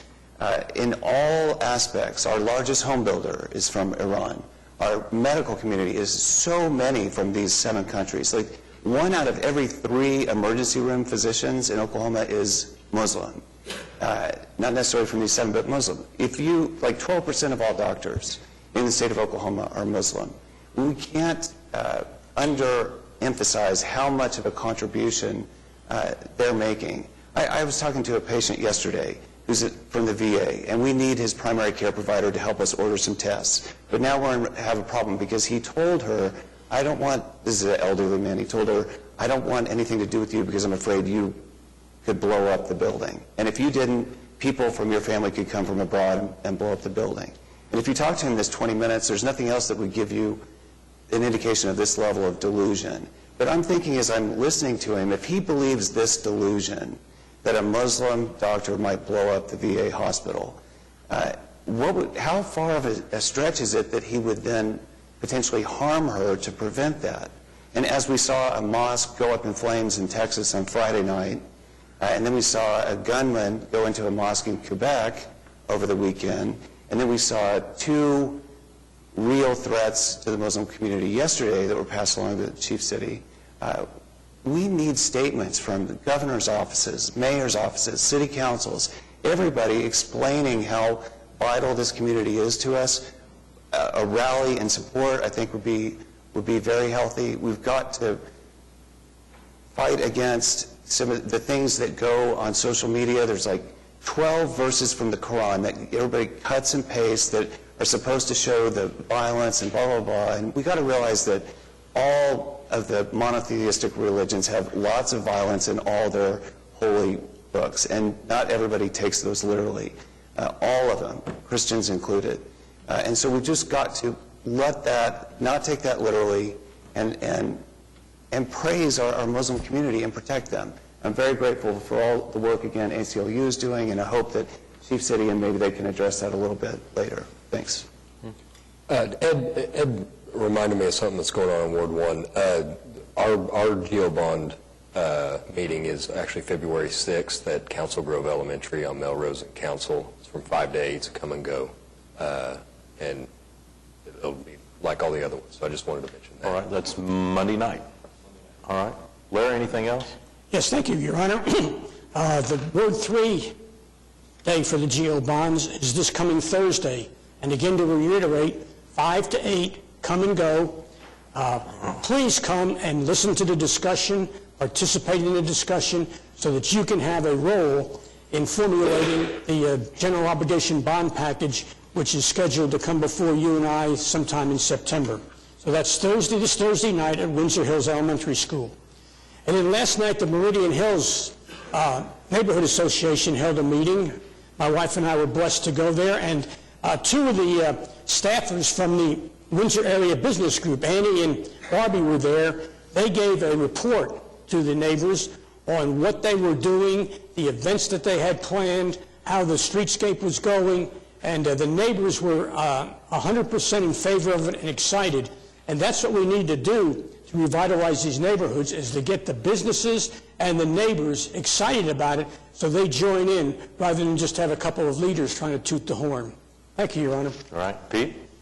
Mayor, I have two or three things. One, on this commentary about immigration and Muslim, I thought this weekend myself, my primary care physician is a Muslim man. I have type 2 diabetes. My diabetes doctor is from India. I had a gallbladder surgery a couple of years ago. The surgeon was from Pakistan, and he was a Muslim. I have arthritis. My arthritis doctor is from Mexico. I think we just need to take a look at this, at the impact that people from other countries are having on us, especially in the healthcare industry. It's amazing how the depth of that. Maybe you others don't have that same experience, but of all the physicians that I use, I don't have any of them that are U.S. born. They're all people that are born somewhere else. A couple of other things is I had the opportunity to be a teacher for a day. I think I saw John there, Meg was there, Larry was there. A great experience, great experience. I went to a grade school and was with a PE teacher, and my first thought was, this is going to be bedlam. You know, we've got second, third, and fourth graders, and we're going to be 40 of them, maybe 25 of them, and it wasn't. I mean, she had complete control of her classroom. In fact, at one point in the morning, a substitute teacher was misunderstood where he's supposed to take his class. He was supposed to take them to art, and he brought them to the gym where there was already a class, and she had 50 kids in there for like 40 minutes. Bright, beautiful kids. I mean, she was in charge. I mean, she's just a magnificent teacher. The kids were excited about the physical education part. They were in a brand new gym that had been built with either our money, Master Kids money, or their bond money that was done at about the same time. It was just a really wonderful experience. We have a lot to be proud of in our public education system, and probably need to be more supportive of it. The last thing is, I had the privilege of introducing the mayor at the John Fitzgerald Kennedy Awards banquet the other night. There were so many Democrats there, I think he asked me to introduce him just so he would, in case he needed a defense of some kind. But everybody that was there when they got the award got a standing ovation. The mayor got two. and well-deserved. And I was very honored to be asked to introduce you, and I appreciate that very much. It's a high point for me. Mike Turpin was introduced, and he got a standing ovation. He got a standing ovation for making the shortest speech I've ever heard. It was like one sentence, and I'm not sure whether the standing ovation was for Mike or for the brevity of his speech, but it was a great event, and I thank you, Mayor, for asking me to do that. I appreciate it. All right, David? No, thank you. Okay, Meg? A couple of things. Channel 4 had another report on television last night about Amazon beginning to collect and remit sales tax to various states around the country. And the reporter actually said, the good news is Oklahoma's in the clear because they're not remitting to us. And how can we communicate the message that that's not putting Oklahoma in the clear? That is damaging us and not allowing us to provide the police and fire and other services that we need to file. So I'm here to lobby to ask Amazon to please include Oklahoma in the list of cities. I think it'll be forthcoming. Great, Mayor. Thank you very much. I was hoping maybe at your mayor's conference you might be able to talk about that. The second thing is I had the pleasure of, as Pete said, participating a teacher for a day. I got to spend time in Barbara Williams' art class at Emerson Alternative School. Absolutely one of the most beautiful school buildings in all of Oklahoma City at the corner of 6th and Walker. The Maps for Kids project has been a gigantic success there, and I was really delighted to see the quality of the work that they were doing. The Ward 6 GeoBond meeting was last week at Leadership Square. I echo Ed's comments. I was so proud of the staff. We had a fantastic turnout, great questions, and out of that meeting was a question about hosting at least one meeting in Spanish. Our documents are in Spanish already, the questionnaire, but we're having a breakfast meeting that Councilman White is hosting Thursday at 8 o'clock at Grill on the Hill. And the Neighborhood Alliance, with the help of their wonderful staff member, Anna Herrera, will be hosting a second meeting, all in Spanish, I think following on the success of the meeting that Chief City and his guys had at U.S. Grant High School recently. So appreciated the question, and it did lead our staff to come up with a very quick and very great result. Thank you, Mayor. John? Thank you, Mr. Mayor, and I want to echo the comments of Councilman White, excuse me, in reference to Teacher for a Day. That was an awesome experience, and I had the great pleasure of being Teacher for a Day at Northeast High School. And the classroom that I was in was a science class and taught by Ms. Thompson. This past weekend, this past Saturday, held a town hall on the general obligation bond. I want to thank city staff for showing up and giving an excellent presentation, and I want to thank those in Ward 7 who were able to attend that town hall. Thank you, Mr. Mayor. Mark? I just want to also say that I have never been more proud of staff when they appeared at our 2017 GeoBond Public Workshop, which was on January 21st in Ward 8. They were friendly, they were kind, they were engaging. Sometimes they were very, very patient. But they did an outstanding job. They showed up on a Saturday, worked hard, and I just can't tell you how proud I am of them. And I was very happy with the turnout in light of the fact that we were competing against the Home and Garden Show at the Expo. Thanks, Mark. Your Honor, Mark's discussion reminded me that Mark's presentation was on Facebook Live, so even though I was out of town, I was able to watch a portion of it. Are the other presentations all on Facebook Live? Well, I'm a little slow, but I think it's a great improvement for those who can't come out in person to attend. Thank you. All right, City Manager reports. Thank you. Last week, when the executive order came down from the President, Mayor Cornett asked me if I could have Police Chief City come and just explain what our situation is on immigration, what we do. Are we a sanctuary city or are we not a sanctuary city? Are we following state law? How are we handling it? So Chief City is here this morning to kind of go over what we do as a city. Thank you, Mr. City Manager. I'll start off by saying between discussions already with legal staff and this weekend they worked real hard in looking at executive order because I have very little understanding of what an executive order means. to a municipality when something like that comes out. But basically, there is nothing in the current executive order that's going to require any changes to what we currently do. It should not affect us. They looked at our policies and procedures. They looked at, exactly what the intent and the meaning of the executive order is. And at this point, we really don't have to change anything. The legal really has blessed our ordinances that, that went into effect really in 2007 when House Bill 1804 was out at the state. And we worked very hard in trying to develop a policy and procedure so that not only would we balance that, our ability to continue to build trust within the community, within the community of many of them who are undocumented and that we still want to serve, between what 1804 required of us to do by state law. So our policy and procedure itself, it basically, the goal of it is to be able to continue to foster trust within our, within our communities that have a high level of undocumented persons.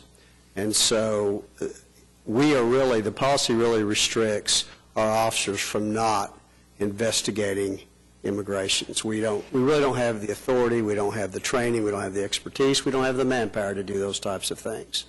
And we haven't, and we've taken that position since 2007, and our policies and procedures specifically reflect that. It also talks about how we do still have a responsibility to enforce state law. We have to. If the state passes it, regardless of how you feel about it, that's our job to enforce those. And the state law basically requires that if a person commits a felony or a DUI, or we feel like there's evidence that they were harboring or transporting for the purpose of having somebody stay within our community that's not documented, that is a state violation. So our policy addresses both of those things. But the requirements on our officers is very strict. The requirements is basically that you have to have reasonable suspicion, and then you have to have clear and objective evidence that supports that.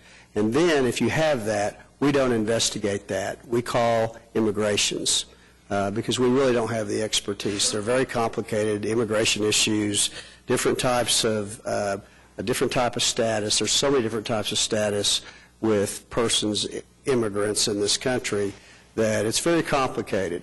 So what we require of our officers in our policy is if they have evidence of that, that we will contact ICE if ICE wants to come out and take control of that and investigate that. They are the only ones that have the authority to detain somebody for those charges and put them in jail and actually put a hold on them. And in many cases, then issue a warrant, where they can keep them, because we will not keep somebody in the jail if there is no warrant by the federal government. We will not honor holds without some type of warrant, federal warrant on an individual. So those are all spelled out in our policies and procedures. And one of the reasons we don't fall within that definition of a sanctuary city is because we do work with ICE. We do call immigrations because one of the definitions is that you really won't cooperate at all with any investigation with ICE. We are not proactive. We are not proactive in investigating immigrations, and we won't be. We don't feel like we have the authority. We don't have the manpower. We don't have the training. And it builds distrust within the community. The majority of the major cities across the country basically have the same stance. Because if we're put in a position where we're investigating illegal immigrations, if we're put in that position, that means that a good portion of the public is not going to call us if a crime's committed. And we are here to serve. The police department serves all individuals, whether they're here documented or not documented, regardless. That is our responsibility to protect all people within this community.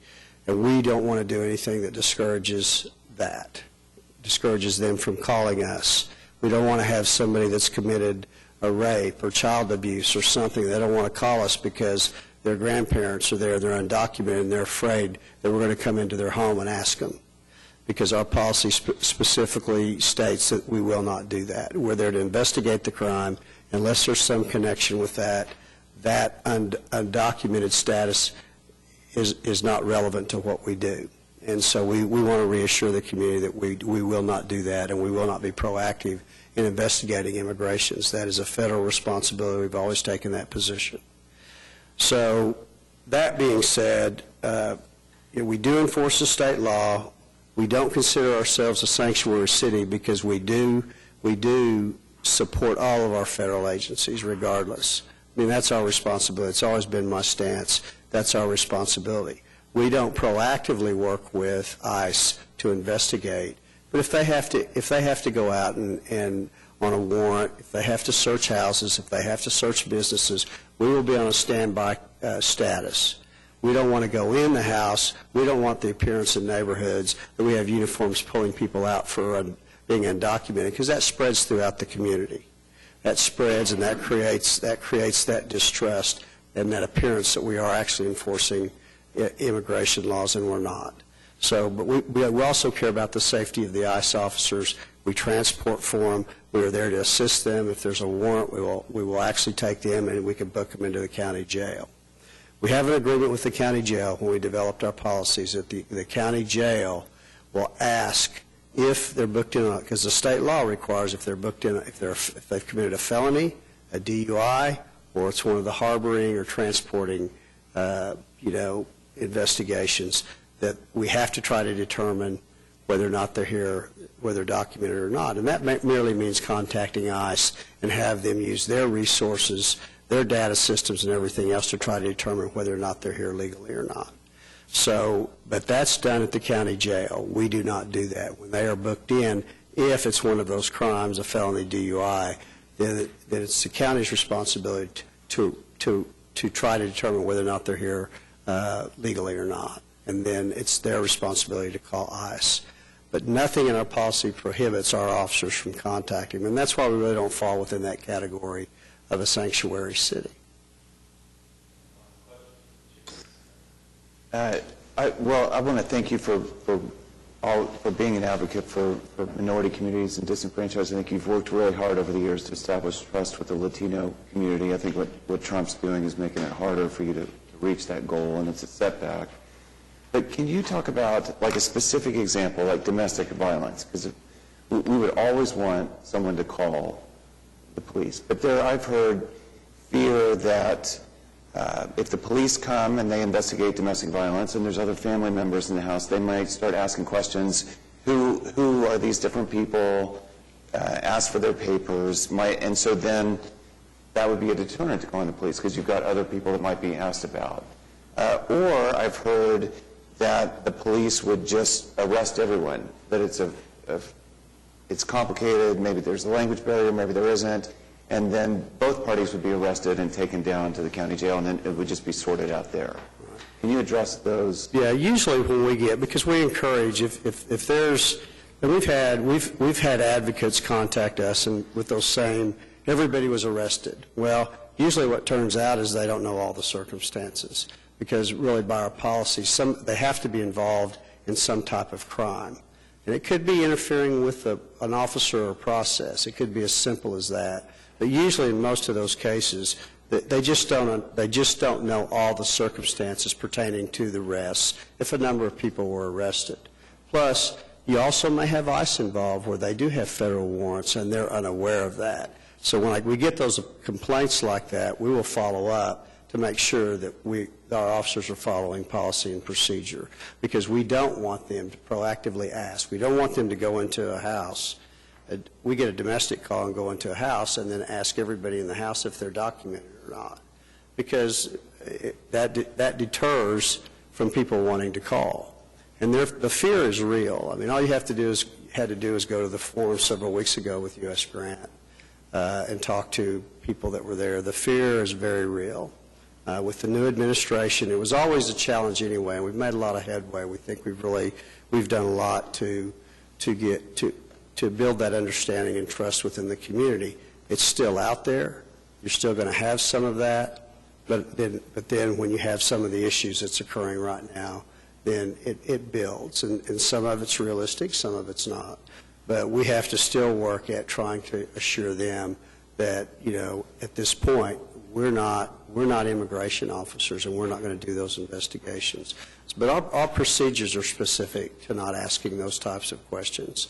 And if we find out that occurred, then we deal with it on an individual basis, because it just doesn't happen very often. So if you're not being arrested for a crime, there's not physical evidence that you assaulted somebody, you're not going to be asked for your papers or what you're doing or who you are, or anybody in the house, including the person who made the call who's maybe being assaulted, is not going to, you don't ask those questions. You just deal with the person who committed the assault, for which there's physical evidence that they committed the assault, and then you deal with that person, but everybody else, you're not just interrogating. Correct. Our arrests, any arrest we make, it's tied to a crime. It could be a misdemeanor crime, but it's tied to a crime. And so we will not make any arrests solely on the fact that a person's undocumented. Now, we will make arrests of people that are undocumented. If they've committed a crime, they still have to adhere to the laws, our municipal and state laws.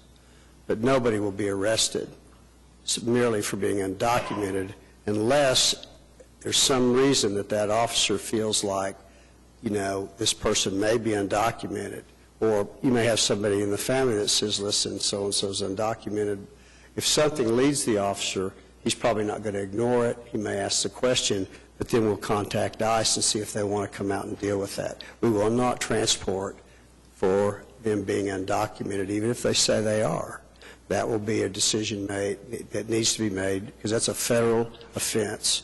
If it's a first offense, it's basically a civil. If it's second, it could be criminal. So we will not transport. We will have to have the authorization and the decision made by ICE, because there's a lot of things that need to be done, including resources that ICE investigators or immigration investigators may have that we don't have access to make that determination. So we don't do it. It would be in violation of our policy and procedure. Do you have any thoughts on the Muslim community and keeping it safe? It's the same. It's real. I mean, excuse me. No, it's basically the same. I mean, it's a little bit smaller population, but you mentioned some of the threats, and we have a continuous dialogue, and they have access to us because we investigate any threats thoroughly. I think people would be amazed at how many ongoing threats that really our Muslim community, documented or not, here legally or not, are receiving. But we take those very seriously, and we follow up on those. Again, we struggle with the issue of sometimes they get so many of them, and a lot of them come by social media, that they say, I don't want to report every one of them. And we have that, but we encourage them to report every one of them, and we've incarcerated a few people for threats and actually for physical damage to some of the mosques. And so the ones we're working now may involve individuals that we've dealt with before and they've had problems with before. But when something like this happens, when the things that are going on now and the dialogue that's going on politically, it elevates that. They receive a lot more. But it's real, and their fear is real. And so we try to do a really good job of giving them extra patrol, a lot of their schools, a lot of the mosques, and try to reassure them we go out and we actually meet with their congregations and those types of things. We want them to know that we're here for them too, just as we are with the Hispanic community, regardless. Thank you. All right. Yeah, I think Chief has already much answered the questions I was going to ask, and Ed kind of filled in some of the gaps there, so I don't have anything more for the Chief. Anybody else want to have a comment or question about what we've been going through the last Great presentation. 6 days? Thank Yeah. you. Okay, thank you. Thank you for all your work, Chief. Please pass along our compliments to your team. I appreciate it. All right. Next, we have Jason Fairbrush from NBARC here this morning. As you all know, we've made a lot of changes to our transit system over the last several years. And Jason's going to highlight some of the progress that he's made.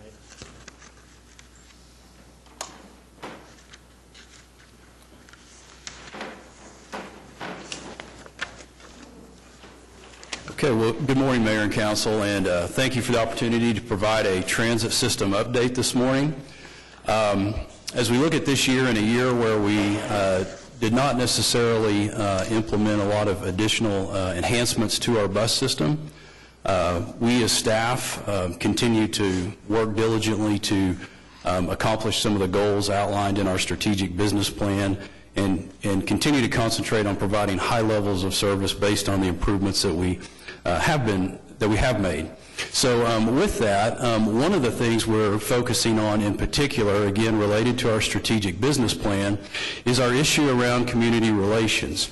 And the idea there is, we see a continued emphasis from the community in terms of expectations for a modern and robust transit system. And so as a transit agency, we obviously want to promote and foster as good as community relations as we can, because we want to demonstrate the value to transit, not only as a preferred option for some that choose to use it, but also even if an individual in our community doesn't use transit, they recognize the value that it brings to the community.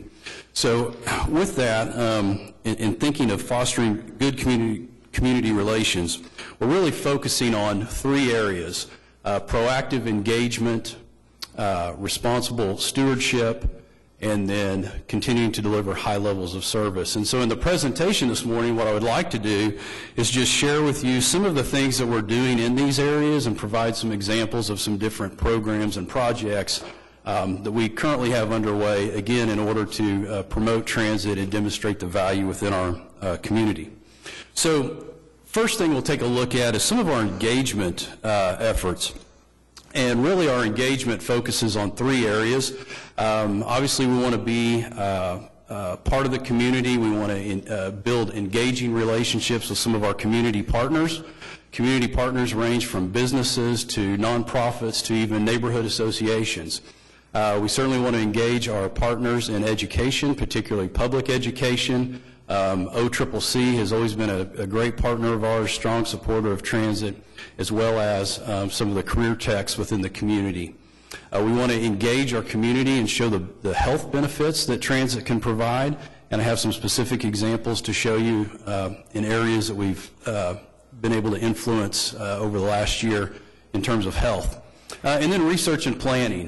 We also continue engagement through research and planning efforts, whether it be customer surveys or niche type market research projects, even long and short-term planning such as the Northwest Corridor Concept Plan, and even a fare study that we currently have underway that I'll talk about just briefly.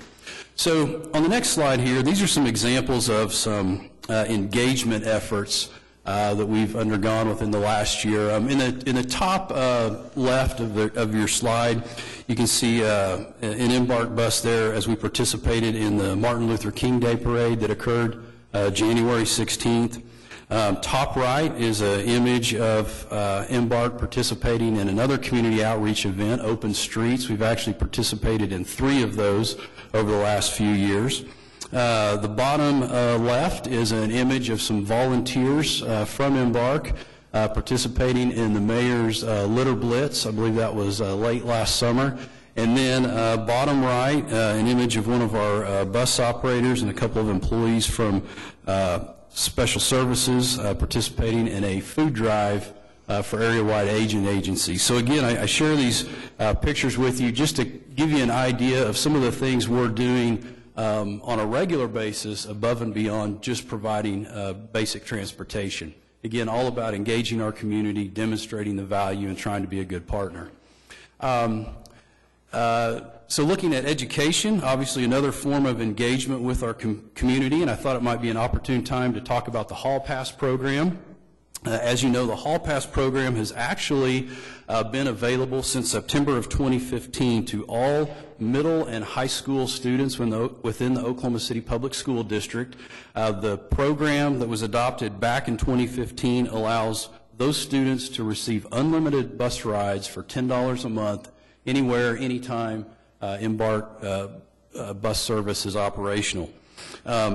In December, the COPPA Board of Trustees actually expanded that program, and the new program opens up actually free bus service to all juniors and seniors within the Oklahoma City School District. And so we've been busy at work arranging meetings with the principals of the high schools, arranging times to visit the schools and be able to provide a quick orientation and education session about transit, and of course sign up the juniors and seniors for participation in the program. So to date, we've met with about 9 different principals. We've actually had 3 separate meetings at the schools to sign students up.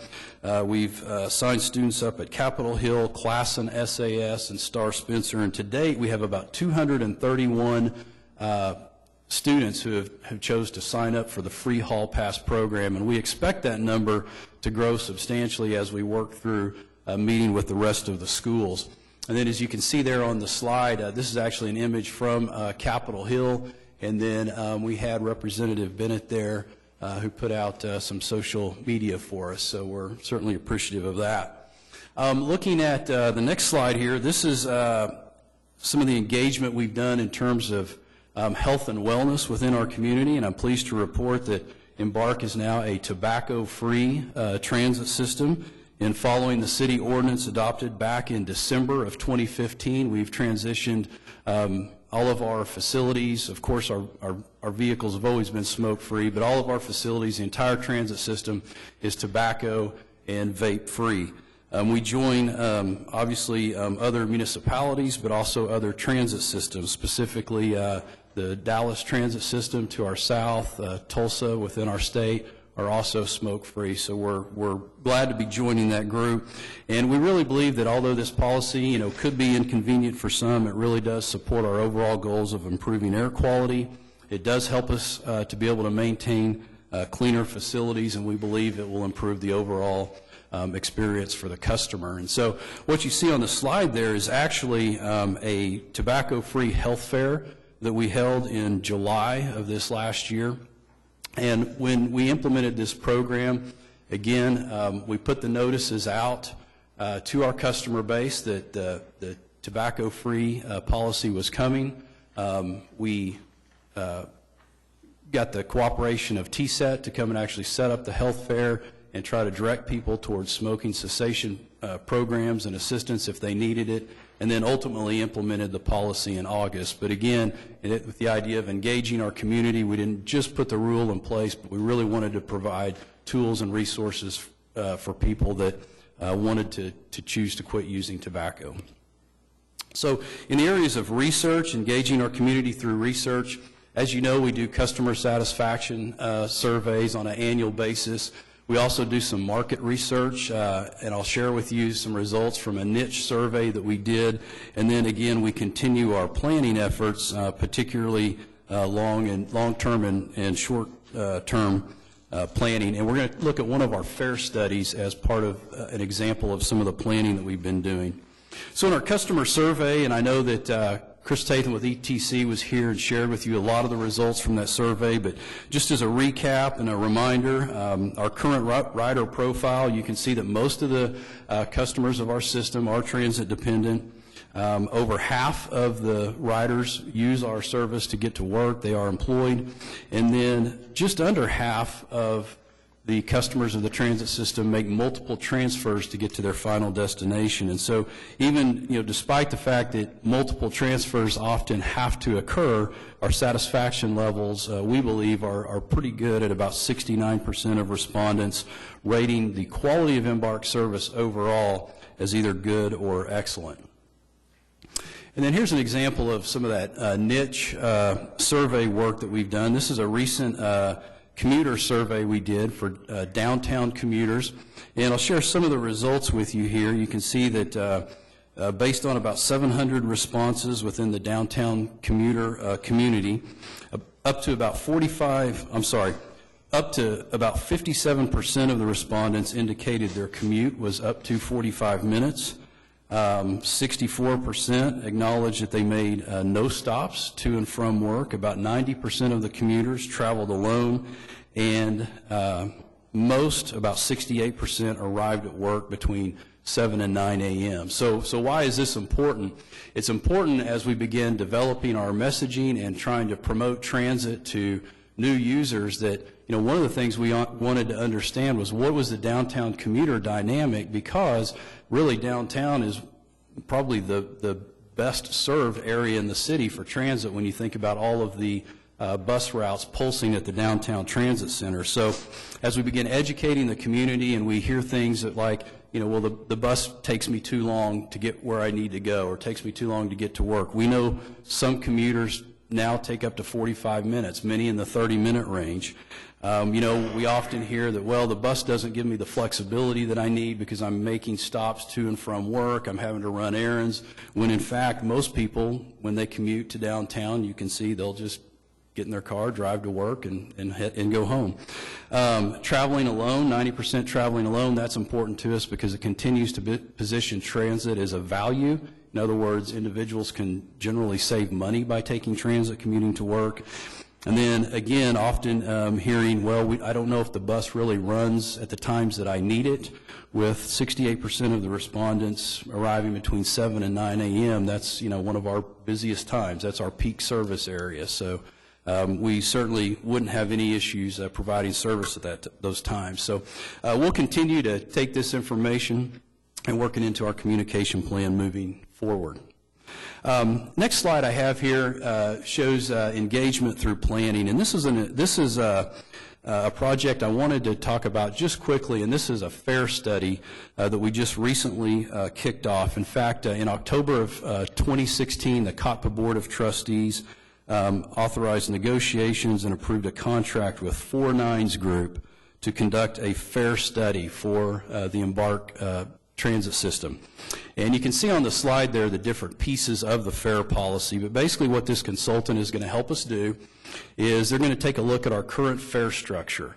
They're going to look at that fare structure, also make some recommendations to us in terms of how we can integrate transit fares to be multimodal, and also is there a way to integrate transit fares and the parking system. In other words, particularly thinking of the downtown streetcar and the downtown Discovery, is there a way that a person could park, say, in a COTPA garage and at the same time pay a transit fare for circulation downtown? So we're looking at those options. So that's part of the fare structure. They'll look also at peer cities. They'll look at national averages. They'll look at some of our fare box recovery goals, and they'll help us with a fare structure. Then they're going to develop a schedule and a financial model for us. And what we find is a lot of the larger transit systems in particular will have a schedule where generally every 3 to 5 years they'll take a look at their fares, they'll compare it to the cost of providing the service and make any necessary adjustments. So we want to be able to also have a schedule like that in place and a model that we can use to update that when appropriate. The consultants are also going to help us with a Title VI equity analysis, and essentially that will be a public process where customers, residents, those interested in the transit system and the fares will have opportunities to comment. We'll also make sure that whatever the fare structure is and fare model shows that it is not any violation of any Title VI requirements, basically not putting an adverse impact on any type of minority or low-income group. And then from there, we'll look at fare collection alternatives. We know the technology is changing in fare collection. We've all seen the ability to pay transit fares on your mobile phone or maybe through a reloadable smart card. So the consultant will also make recommendations in that area. And all this is geared up really to improve the current fare structure of the bus system, but also trying to think ahead and how can we integrate additional modes, a bus and bike mode, a streetcar and bus mode, maybe a pass for all transit. So we're looking at that, and we'll be pleased to report back to council as we get further into that process. Okay, so taking the next category here of our efforts to build community relations is We also believe stewardship is one of those ways we can demonstrate our value to the community.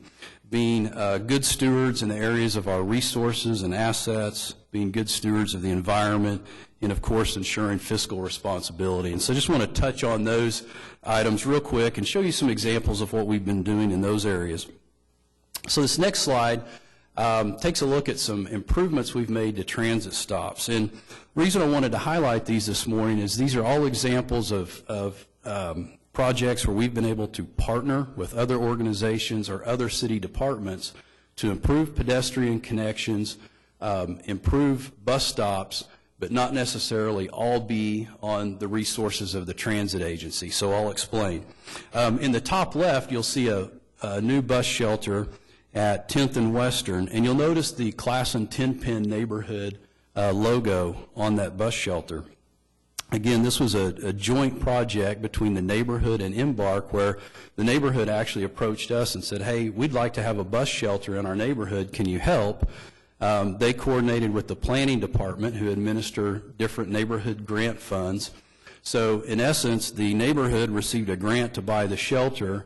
We as Embark, we constructed the shelter and did all the concrete work. So just an example of a partnership with a neighborhood, and we actually have two more of those partnerships, or I should say two more projects through that same type of partnership in the works, where we'll be putting in a shelter at 13th and Martin Luther King, and I believe 12th and Lottie, and both of those are at request of neighborhoods. So it's really encouraging to see neighborhoods embrace and be interested in improving transit in their area. In fact, we're speaking at a neighborhood homeowners association tonight about transit, Embark along with the city's PIM department. So we're looking forward to that. In the top right, you'll see a picture of a new shelter at 10th and Meridian, and this is a shelter that was constructed as part of a GeoBond street improvement project. So Public Works essentially did this work for us and put the shelter up as part of the bond project. Now, the advantage to us in the partnership, and what we appreciate, is Public Works basically, gave us a seat at the table so that as this project was being developed, we could make recommendations in terms of where bus stops needed to be improved. Excuse me. And then the pictures at the bottom of the slide here, this is an example of where Embark partnered with General Services. This is a location at Southwest 29th in May, and this location gets a lot of pedestrian activity. In fact, we have two bus routes that serve this intersection, Route 11. We have, on average in a month, about 700 boardings and alightings. So that's 700 people getting on the bus, 700 people getting off the bus. When you look at Route 12, the boardings and alightings range from 800 to 900 people per month. So there's a lot of activity generated just by the transit activity, not to mention other pedestrian activity that might occur. So we were able to partner with General Services, use some of our grant money, use some funding that General Services had for ADA improvements, and we're able to, as you can see there, put in some audible pedestrian signals, some curb cuts, and some sidewalks to connect to existing bus stops and provide pedestrian connections around that intersection. All right, another program that we've just recently been able to gain agreement on is working with the SHINE program to help us maintain the cleanliness of some of our bus stop locations. As a growing transit system with more and more riders, it becomes more and more of a challenge sometimes to keep up with maintaining and keeping those bus stops clean. And so although our vendor for advertising does a lot of the cleaning and maintaining of the shelters, it is a lot to keep up with, and we want to continue to look for ways to be good neighbors, good community partners, and keep our bus stops as clean as we possibly can. So the agreement we have with SHINE, and the program hasn't started, we expect it to start within the next hopefully 30 to 60 days, but the agreement is we've identified two corridors as kind of a pilot program. You can see the one corridor is basically or I should say 23rd Street from Portland to Northeast Laird. The corridor over on the far right is Martin Luther King from about 4th all the way up to Remington Park. And so what the SHINE program will do is on a regular basis, they will patrol these corridors and help us pick up any debris or refuse at the bus benches. So we're looking forward to that. For us, we basically provide the trash bags, the gloves, other supplies, and then the SHINE program provides the personnel. All right, next slide here. Just some improvements that we're going to be doing at the Transit Center. On the left, you can see some areas that we're going to improve, some landscaping. The image on the right is actually an image showing the roof line of all the canopies and the facilities, and we're going to be making some repairs to the roof, installing some ice dams and that kind of thing. So the idea, again, with being good stewards of resources, the Transit Center is almost 13 years old. It's held up remarkably well, but it's certainly time to give it a facelift. So we'll be looking into that in the spring and the summer. The next slide is a image of a CNG fueling center. And again, in the interest of being good stewards of our environment, we're joining many other transit agencies across the country, large transit agencies in the Northeast and on the West Coast, but also transit agencies here in our state of Oklahoma, whether it be Tulsa Transit or the Norman Transit System, CART. We are converting our bus fleet to CNG. We actually have one of our CNG buses staged out here in front of City Hall if you'd like to take a look at that when the council meeting is over. But we are very encouraged and excited to be able to have our own CNG fueling facility on site. That project is currently in about 30% design, and we hope to have it completed in 2018. Then in terms of bus replacement, I mentioned the new CNG buses. We've actually received 6 new CNG buses that we've added to our fleet. You can see a couple of images here on the slide of those buses in production. And I'm pleased to report that, as you'll recall, since about 2013, we were talking and informing council about the need to replace buses and how some of the new federal legislation really hampered our ability to be able to replace those buses in terms of funding availability. But I am pleased to report that with some of the grant money that we've received over the last few years, in addition to being awarded a $1.9 million competitive grant from the FTA, we now have enough funding in place to replace all of our existing buses that are past their useful life. And so that's about 30% of our fleet, 18 buses. We now have a complete funding plan in place for that, and we expect to order 11 buses within the next month for delivery about 12 to 18 months after that. And so we're really pleased with the performance of the New Flyer buses that we've added to the fleet, and we'll be ordering the same model moving forward. And then just quickly, I'll wrap up on services. I just wanted to give you a quick idea of some ridership trends. In FY17, we have seen a little bit of a decline in our ridership. You'll notice that FY16, we averaged about 11,400 trips per day on our weekday service. FY17, we're at about 11,300, so just a little over a 1% decline. But what's interesting is when you compare these results to what's occurring nationally, we're actually doing much better in terms of maintaining our ridership. Nationally, transit systems in populations between 500,000 to 2 million, with I should say through the second quarter of the 2016 calendar year, they were down about 5.1%. When we look at some of our peer cities that we were compared to in our transit system analysis, we can look at some ridership declines ranging anywhere from 2 upwards of 6%. So we are seeing nationally some declines in ridership. The industry believes a lot of that is driven by the price of gas. We've had lower fuel prices now for several years. People have adjusted accordingly. But in terms of holding our own, I think we're doing a pretty good job so far when we look at comparisons to other cities. And then just quickly, I think I have a couple of more slides. I wanted to also share with you a new mode of transit that we have introduced to the Oklahoma City community, and that is rideshare. If you're not familiar with rideshare, basically it's a carpool program. with the exception is that the transit agency, Embark in this case, we will market it to large employers. The transit agency will gather information from those that are interested in participating, will help the employer or the participants kind of group up the different pools based on where they live and the fact that they're all probably commuting to the same location, their employer. We, through a contract with a vendor, will provide a vehicle, the fuel, and the maintenance. The participants pay a fee to participate in that pool, and one of the participants volunteers to be the designated driver for that program. And so this is a service that we've just launched. It's brand new to Oklahoma City. You'll find it in other major metropolitan areas, Houston, Dallas, Austin. They all have very large van pool programs. The idea is it is a form of public transportation that we can use for areas where there may not be the density or we may not be able to serve with bus service.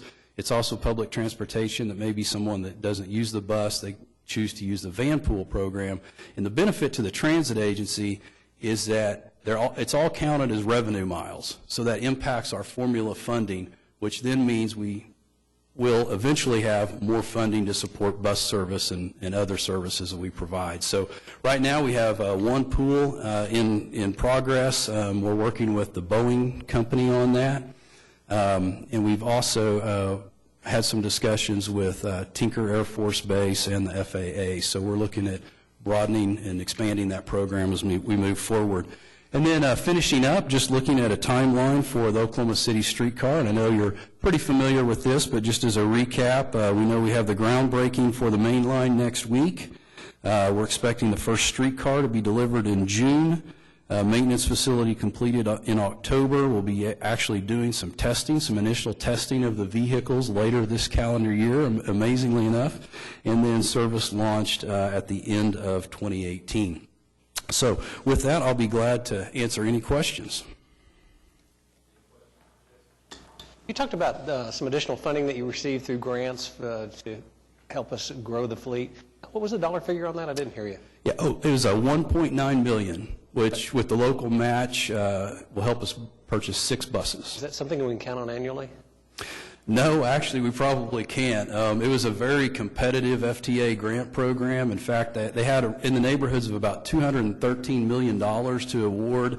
They received over 284 applications for about $1.6 billion. So that really gives you an idea of the state of good repair all over the country. And we're not alone in struggling to replace buses. So we're very fortunate to receive that. Thank you. Incredibly. Jason, it was so impressive to hear the amount of initiatives that are going on, even in a climate where we weren't able to do something as dramatic as increasing additional bus service or whatever. I just am always delighted to hear how innovative and forward-thinking and, you guys are. I know there's some fear about how we fund the streetcar, and I'm left with a lot of confidence that we're thinking and planning in advance. I'm very appreciative. The bike program, just a quick question. We did upgrade the Spokies bikes, and is that, are we seeing increased ridership? Is it sort of maintaining itself? Yeah, so with the new bike share, we are seeing ridership hold its own and actually increase a little bit. The thing is we implemented that in August. And then we've kind of had the cooler weather since then. So the real test will be to compare our numbers in spring and summer. But no, we've received really good reviews, positive feedback, and even in implementing a new system, ridership has increased, or should say trips taken has increased. How many of the 11 are electric, if any, electric hybrids? Oh, we have 2 electric hybrid buses in our fleet of 59 fixed route vehicles. Does that help you with any grants if you use electric hybrids? Yeah, so as part of the FTA's competitive grant program, they do take down about $55 million for what they consider to be low or no emission vehicles. And so for that particular grant program, yes, if we were to request funding for electric vehicles in particular, we would like to think that would make us more competitive. And in fact, we did actually apply for the 5339C federal program for no-emission vehicles with the hopes of maybe adding a couple of electrics to our fleet. We were not successful on that grant application, but we will apply again. Great. Thank you. Yeah, Pete? I want to start out by telling you how pleased I am with the progress we've made in the public transportation area. You've done a great job. When Rick left, I held my breath for 6 months, but you've done a really good job, and I appreciate it. When the Hall Pass thing is completely launched, has any thought been given to including the other public schools in Oklahoma City? That's Crooked Oak, Western Heights, Putnam City's probably would be the next because from a population.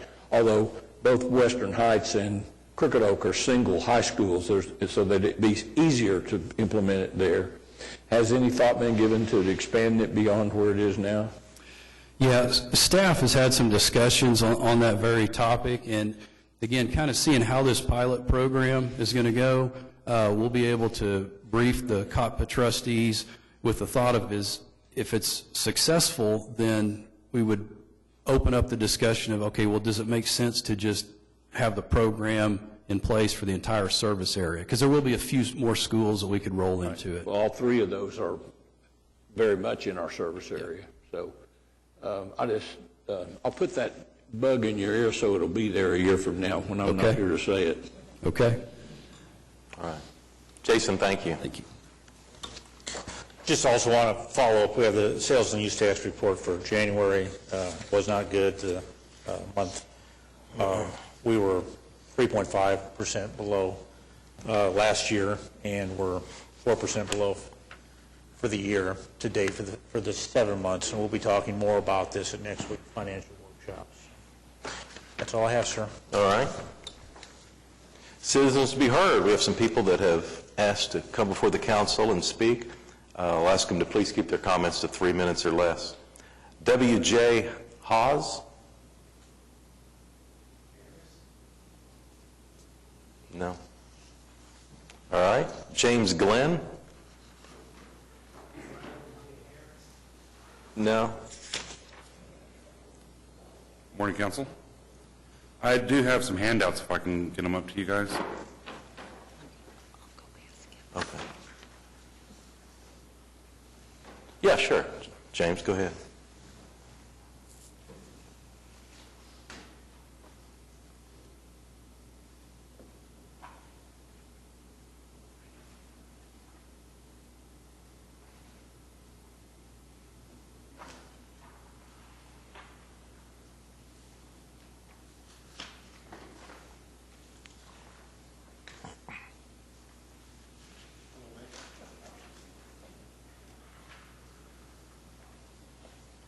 This is back to the issue that Councilman Shadid was talking about earlier, and about the parking on the lawns in the Gatewood area and other areas up there. There have been some issues. Our biggest issue, or at least my personal biggest issue, isn't the ordinance itself. It isn't the pictures that you showed. Of course, if you ask code enforcement for pictures on the issue, they're going to give you all pictures that show them in the best light. And I've given you some pictures of the opposite from what they gave you, which shows some of where we have cars where an inch or two of the tire is off the driveway.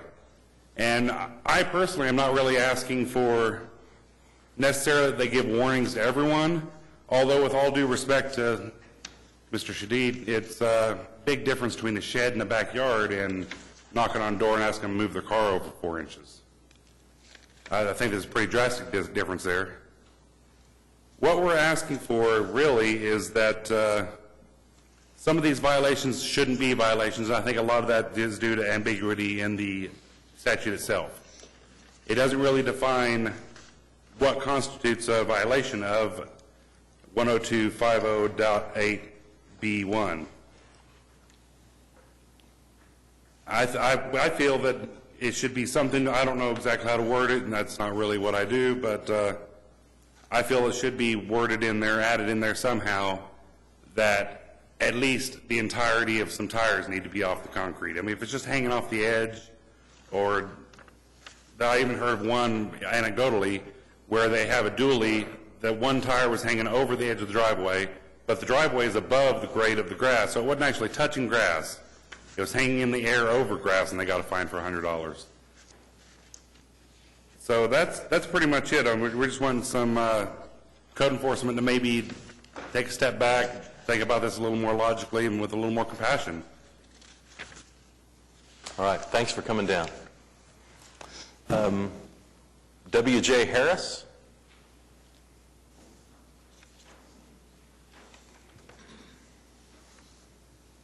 Good morning.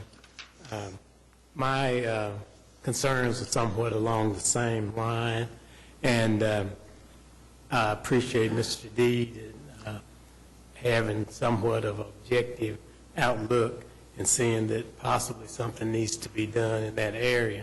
I think when it was changed from $10 to $100 fine, that really caused people to not park on the grass as much.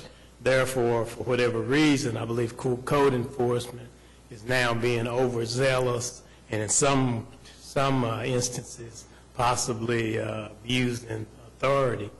For instance, and I'll give the example, they came by a couple of weeks ago and gave me $300 worth of tickets. Now, my residence is 35 yards off of the street. It has 6-foot stockade fence perimeter from one side of the house all the way around the other side. It has a wooden gate. So they came up the hill through my gate and behind the house and wrote tickets on 3 cars. The area where my cars are parked, I've parked there for 27 years. The extent of the time that I've lived at that residence. The residence prior to my moving there was used as office building by OU Health Science Center, and it's an area that's concrete and gravel. And if they had just told me, we don't want you to park there, I could understand that. And if I'd been parked across the grass, I'd have no problem in paying the fee. But, you know, I've seen this time and time again that where you may be parked on asphalt and grass may grow through the asphalt. And when you go to court, the city attorney will say, if you parked on, if you touch it, one blade of grass, it's touching your tire, you're guilty, you're violating the ordinance. And I don't think that was the intent of this body in all of its wisdom. You know, I'm a retired law enforcement officer, try to keep my property up. In the past few months, I've spent $8,000 for a roof. I've had my bricks repointed and redone at a cost of about $4,000. You know, trying to, you know, keep my house and the community presentable.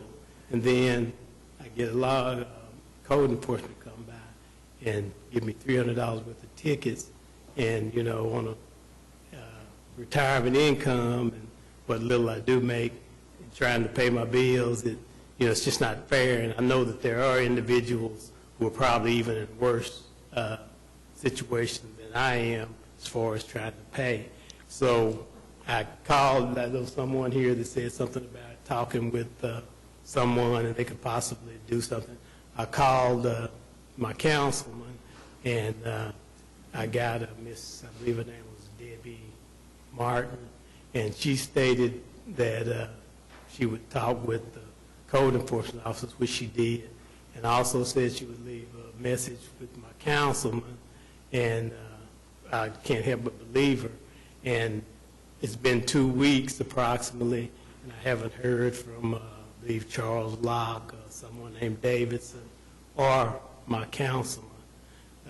So I just wanted to come and present this to the council, and that I think you all are fair and objective. And being in law enforcement, I've got some experience in trying to be fair and objective.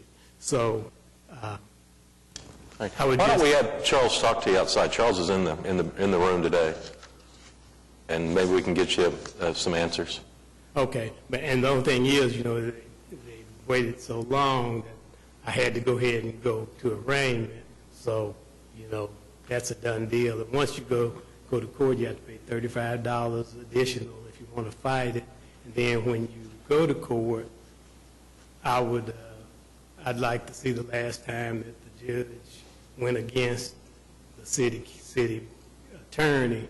So, you know, most people just go ahead and pay it and get time paid like I did, and rather than trying to fight it. But, you know, in the long run, I don't think that was the way the law was intended, and it's just not fair for anyone, much less poor people who are just trying to make a living. All right. Thank you for your time. Thanks for coming down, WJ. All right. Ryan Kiesel?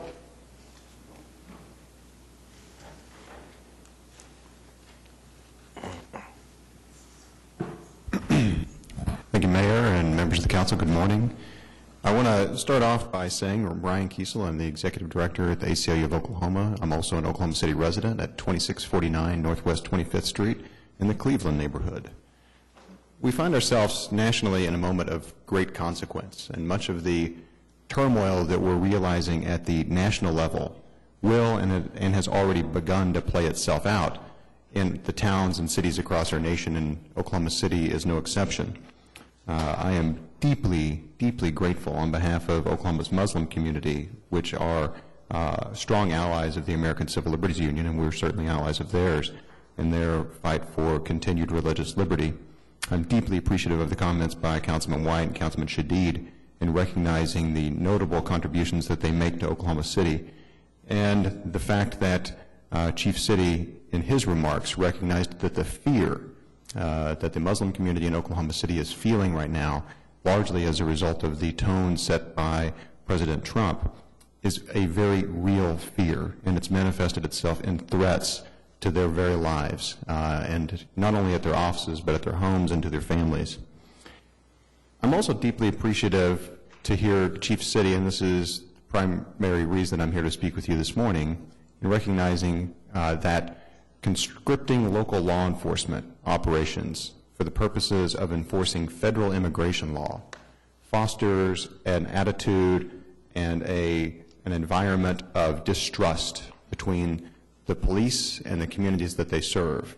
And this is dangerous for everyone. Chief City addressed some comments about what happens whenever somebody's afraid to call the police because they're afraid that if they want to either report a crime or to be a witness to a crime or to cooperate with an investigation to a crime, that they may be jeopardizing their very presence or their families' very presence in Oklahoma and the United States of America. So they simply don't cooperate. They exist in the shadows, which is dangerous for all of us. Chief City mentioned that we are not a sanctuary city, and I think that the fact that we're not a sanctuary city isn't necessarily perhaps a result of any action that this council has taken. It's really an action that our state legislature has taken. But I would suggest that if the head of the state's largest law enforcement agency, if the city council for the state's leading and largest city, or is considered by folks, I'm sure if I were in Tulsa they might argue with that statement, but the largest city in the state of Oklahoma, if there are questions about the wisdom and the necessity of having to comply with something like House Bill 1804, then I suggest that we all speak up, that we use our voice, because if even with the idea that we're not proactively enforcing immigration laws when we're doing routine police activity in Oklahoma City, the very fact that whenever you go to the Oklahoma County Jail, and he said if you're processed in for a felony, well, we all recognize in Oklahoma just about everything's a felony. If you're processed into Oklahoma County Jail on a felony, that you're going to be run through an ICE system. And we have folks in Oklahoma County Jail, and I think that we're all aware of the fact that just because you go to jail, you're not necessarily guilty of anything. You're just being detained until you are adjudicated guilty or not guilty, or charges are dropped. And so the idea that you go into Oklahoma County Jail with a felony, and then you run through ICE, that in and of itself is a deterrent. to reaching out to police, and that is a barrier to building the kind of trust that were recognized in the Council priorities that were adopted in a resolution earlier in this meeting. And I'll conclude with this, that when Chief City and the Oklahoma City Police Department and the City Council of Oklahoma City are looking for ways to be proactive and to build that trust, if they think that there are laws that are an impediment to that, I encourage you to speak out. It's incredibly important whether we're speaking out on national issues that may not seem to be within our jurisdiction. The very fact remains that each and every one of you are thought leaders in your community and among your constituencies around the city itself. So holding up the Muslim community and protecting them and embracing them, holding up Oklahoma City's rich and vibrant immigrant community and protecting them and guaranteeing them that they have the right to live here as safe as anyone is incredibly important. Thank you all for that. And I suggest that if there are concerns about 1804, I'm happy to visit with Chief City or any members of the council to how we can resolve that. And any sort of police practices, I'd be happy to work with. Ryan, you got to wrap it up. Thank you, Mayor. Thanks very much. William James? Can I ask Ryan, are you aware of any Oklahoma City residents that have got caught up in the detainment or the immigration? Councilman, I'm assuming you're talking about the executive order with regard to refugee status. We are not aware of anyone that's been detained at this moment. We are aware of family members in the state of Oklahoma. We are aware that there are people in Oklahoma who have family members who have been detained or are concerned about entering or leaving the United States as a result of the executive order. Thank you. Thank you.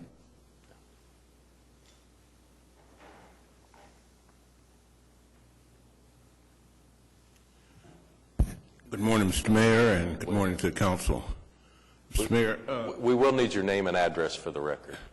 William James, 6600 Braniff Drive, Oklahoma City, Oklahoma. Mr. Mayor, I was here, I think in September, and it was regarding an automobile accident and a citation given to me. And the city manager indicated to you that I'd spoken with former Chief Berry, got the matter, and he had suggested I go to court. I did go to court. Let me say beforehand, before any of this happened, I was at a kind of a rally to support policemen, just east of I-35. And an officer came up that I didn't know him.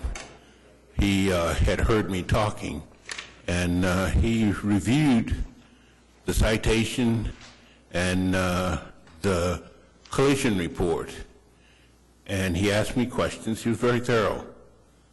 And he said, you know, this officer shouldn't be doing what he's doing. And you seem to be very articulate. If you go before the court, you shouldn't have a problem. I did have a problem. And right now, it's going to be, they're attempting to get, even when I'm trying to get it appealed on the 3rd, they're trying to get for a very minor thing because I'm not an attorney and don't know things. And I filed it, I guess, improperly for an extension at the district court, but I did file for the appeal in the Court of Criminal Appeals. That's where I actually filed. But the situation here is that I asked for a transcript. I haven't gotten the transcript, and it's been 4 months now, more than 4 months. And I needed that in order to file my appeal. And because of what the city is doing, it's prevented me from filing that, and they tell me I've gone beyond the time. I know 100% that I am innocent of this stuff, and they'll probably beat me through the court system, but I'm going to appeal. But I will put it on the internet, because this is wrong. I believe in you, Mr. Mayor, and I've given my number to your clerk, and I came and saw Miss Beverly last week. I left all the information and everything, and I asked if anybody would call me, like, you know, they said, this gentleman, and talk to me, because anytime I get a chance to sit down with somebody, I can show them that what's been done is improper. And what they convicted me for was something that was fraudulent. There was never any vehicle in the third lane. I didn't even need to get it, but the judge and the thing said because I didn't, even though they hit me in the back, because I didn't get clearance from the third person in the third lane, I was guilty.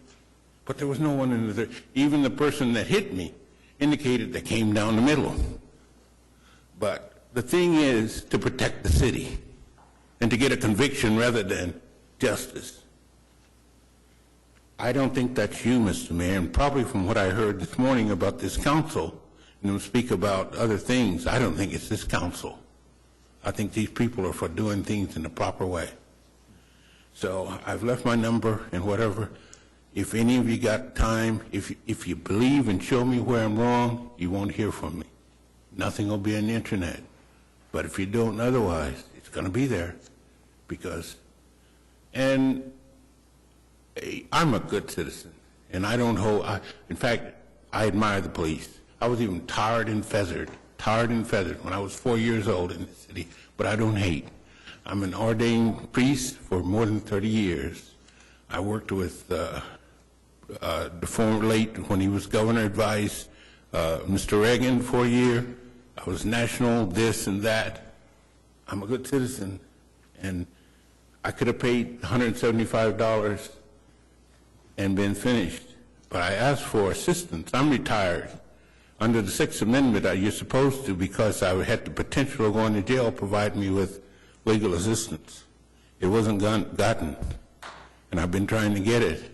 They sent me down up on Broadway to the public. They said, we don't do misdemeanors, but the Sixth and 14th Amendment, the Sixth Amendment indicates there's even the potential, a possibility of jail, and I had to pay for bond.